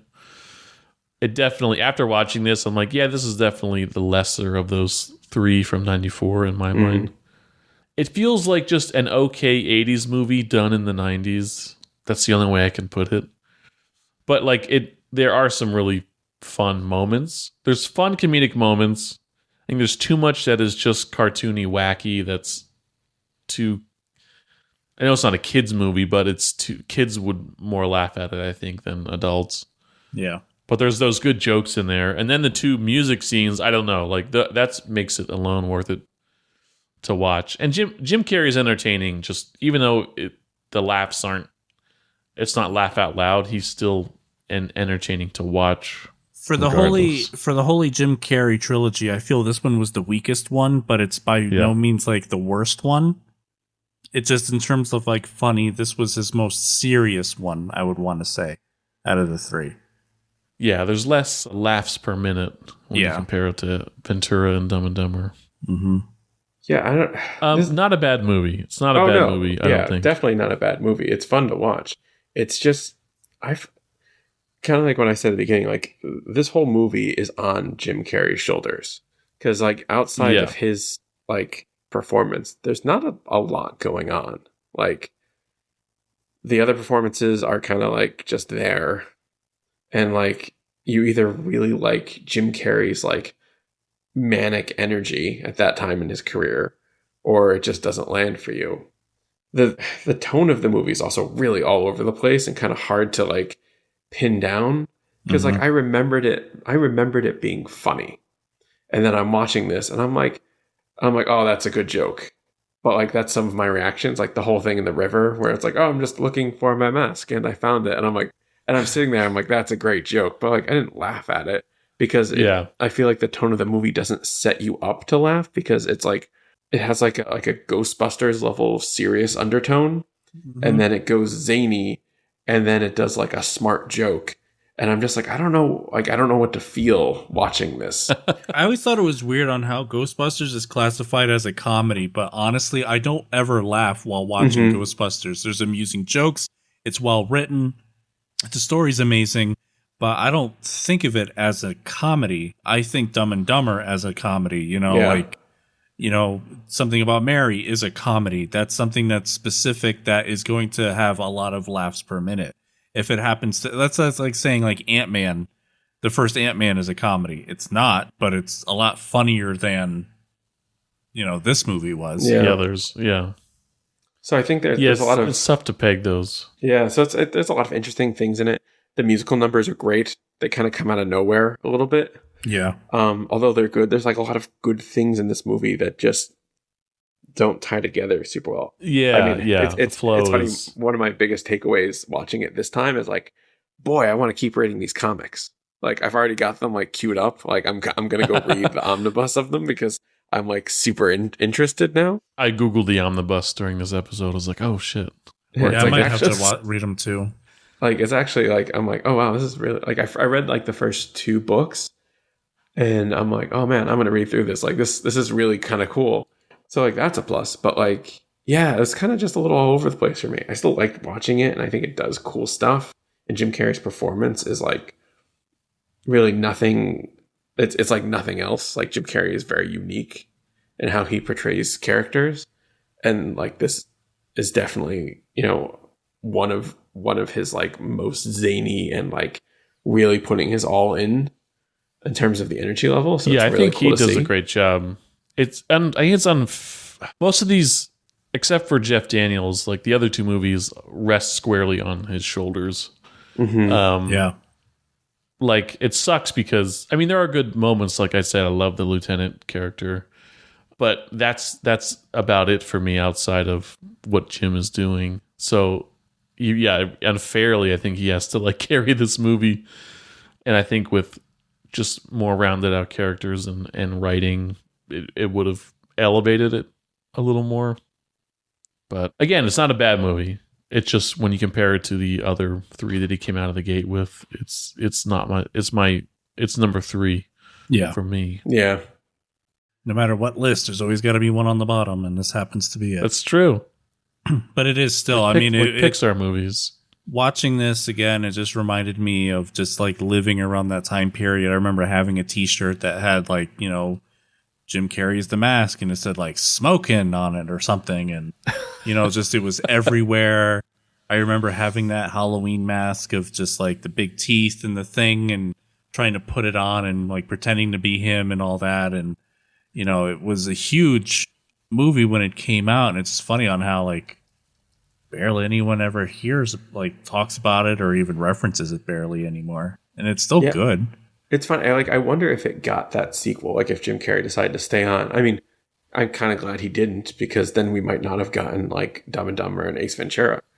But like, if he did, like maybe this would have been like a trilogy that like would be even more like present, because like as it is, like people know The Mask, but like, you never think about it really, because it's just like this one standalone movie that like had a real presence, but never really went anywhere. And it's too bad, because I feel nowadays with the hyper-violent TV shows like The Boys, I know they tried to pitch that as a movie and they said no. And then eventually they managed to make it into a show. Invincible's another like superhero show that's really graphic. And all the other ones that might have come out, I feel like The Mask could fit in and it could be done today. But this movie would probably ruin it, because people are going to walk in expecting a comedy and then see like, oh, this is not the Jim Carrey thing that we originally saw. They kind of did that with The Tick. Yeah. that had like its resurgence. I know it got canceled. I did enjoy that show, the Amazon revival. But like, I didn't know there was a revival. Holy moly. Patrick you know, Warburton. there was a live action. Well, no, I know the Patrick Warburton, but did you say there's a new one? A different one? Yeah, as of in the last, I think like in 2020, it came, or 2019. I did not know. It's definitely worth the watch. I loved the Patrick Warburton one, but yeah, this one it focuses. Oh, I guess did they all focus on Arthur as like the main character? I'm not sure. I never watched it. I mean, this one is definitely Arthur is the central character, and the Tick is kind of like I don't know anything about the Tick. Did that start out as comic or a cartoon? I'm not sure. I remember watching the cartoon. Yeah, but the Tick is kind of like a mythic. He's almost like a cryptid. You kind of question as like is Tick real or is he in Arthur's head? Oh, but he is real. But he's just kind of very mythical. He doesn't know where he came from, and he's just like the Patrick Warburton one. It's very much like almost like a team based show. Yeah, it's definitely check it out. I think you might like it because I thought it was pretty decent. Yeah, I think it resolves unsatisfactorily because I think they got canceled, not knowing they would be canceled. But it's still, I'd be curious to hear what you think about it. It's entertaining. But I guess my point was like, I remember the Tick being offbeat, off kilter, and funny, and a take on superheroes, but the show seemed to be less bubbly than what I remember from the cartoon and the Patrick Warburton. Like it's a little more violent and like not necessarily the boys, but just has like just kind of like shocking violence in it. That's played up for laughs in cartoons as opposed to in the boys where it's like just outlandish. But yeah, anyway, tangent. It's on Prime. Go watch it now. Yeah, I guess that'll do it, huh? Any final thoughts? We will not be doing the sequel. We're not doing the sequel. Ever. I never even saw it. But Nick, you're such a big Jamie Kennedy fan. I know. I mean, King Kong ain't got shit on me. But we'll only cover Scream. That's the only Jamie Kennedy we'll do. No, we're gonna do I just quoted the movie. I don't even remember the name of it. Is that something Malibu's Most Wanted? That's it. Malibu's Most Wanted. Yeah. Oh, yeah. Is it bad that my mind went to Training Day? And I'm like, first of all, that was Denzel Washington that said that. And second of all, I don't think Jamie Kennedy was in that movie at all. Yeah, I think he quotes Training Day because I think like I don't even remember that scene. I think it's just like he's held at gunpoint. He takes guns out. He's like, King Kong ain't got shit on me and something. I only remember two scenes, and then the other one's like, do you got a Game Boy or a PlayStation? No, I got a Game Station. He's like, no, you either got a GameCube or a PlayStation. Which one you got? Anyway, yeah. Be sure to follow us on our social media accounts at Screen Refresh and give us a shout there, or email us at screenrefresh@gmail.com. Tell us what you like. Tell us what you don't like. Tell us what you want to hear from us next, or just anything else. Get in the comments. Get in the comments. Smash that like button. Also, we have a Discord. Nick, where can we find that Discord link? You can find it on our link tree, on our Instagram, and you can even find it on our YouTube page. We're all very active on Discord, so we would love to chat with you. We're on it right now. Right now. It's a secret recording room. You can't get in unless you're really You can cool. see it, though. You can see us in it, but you can't come in. You can't get in here. But ask nicely. Maybe we'll have you on. But come on and join us. And next time, we'll be on Rule of Thirds every third Monday of the month. And this month, what are we doing? We're doing we might sequels. Do sequels. Yeah, our favorite sequels. I'm hoping to change it because we still have 2 days. But we're doing a surprise topic Rule of Thirds this month. So our favorite masks. Just tune in. Our favorite masks we ever wore. Oh, I know. It's going to be a weird one. 1964, The Mask movie. Be sure to check out our sister podcast, Don't Open This Podcast. So for Tim, Nick, and David... No, not for Tim. Yeah, for Tim. Why not? He's not here, but for Tim anyway. Do it for Tim. For Tim, Nick, and David... This is Dean reminding you... I don't have a fucking sign-off. This is all from Roadhouse. Be nice until it's time to not be nice, everybody. See you next time.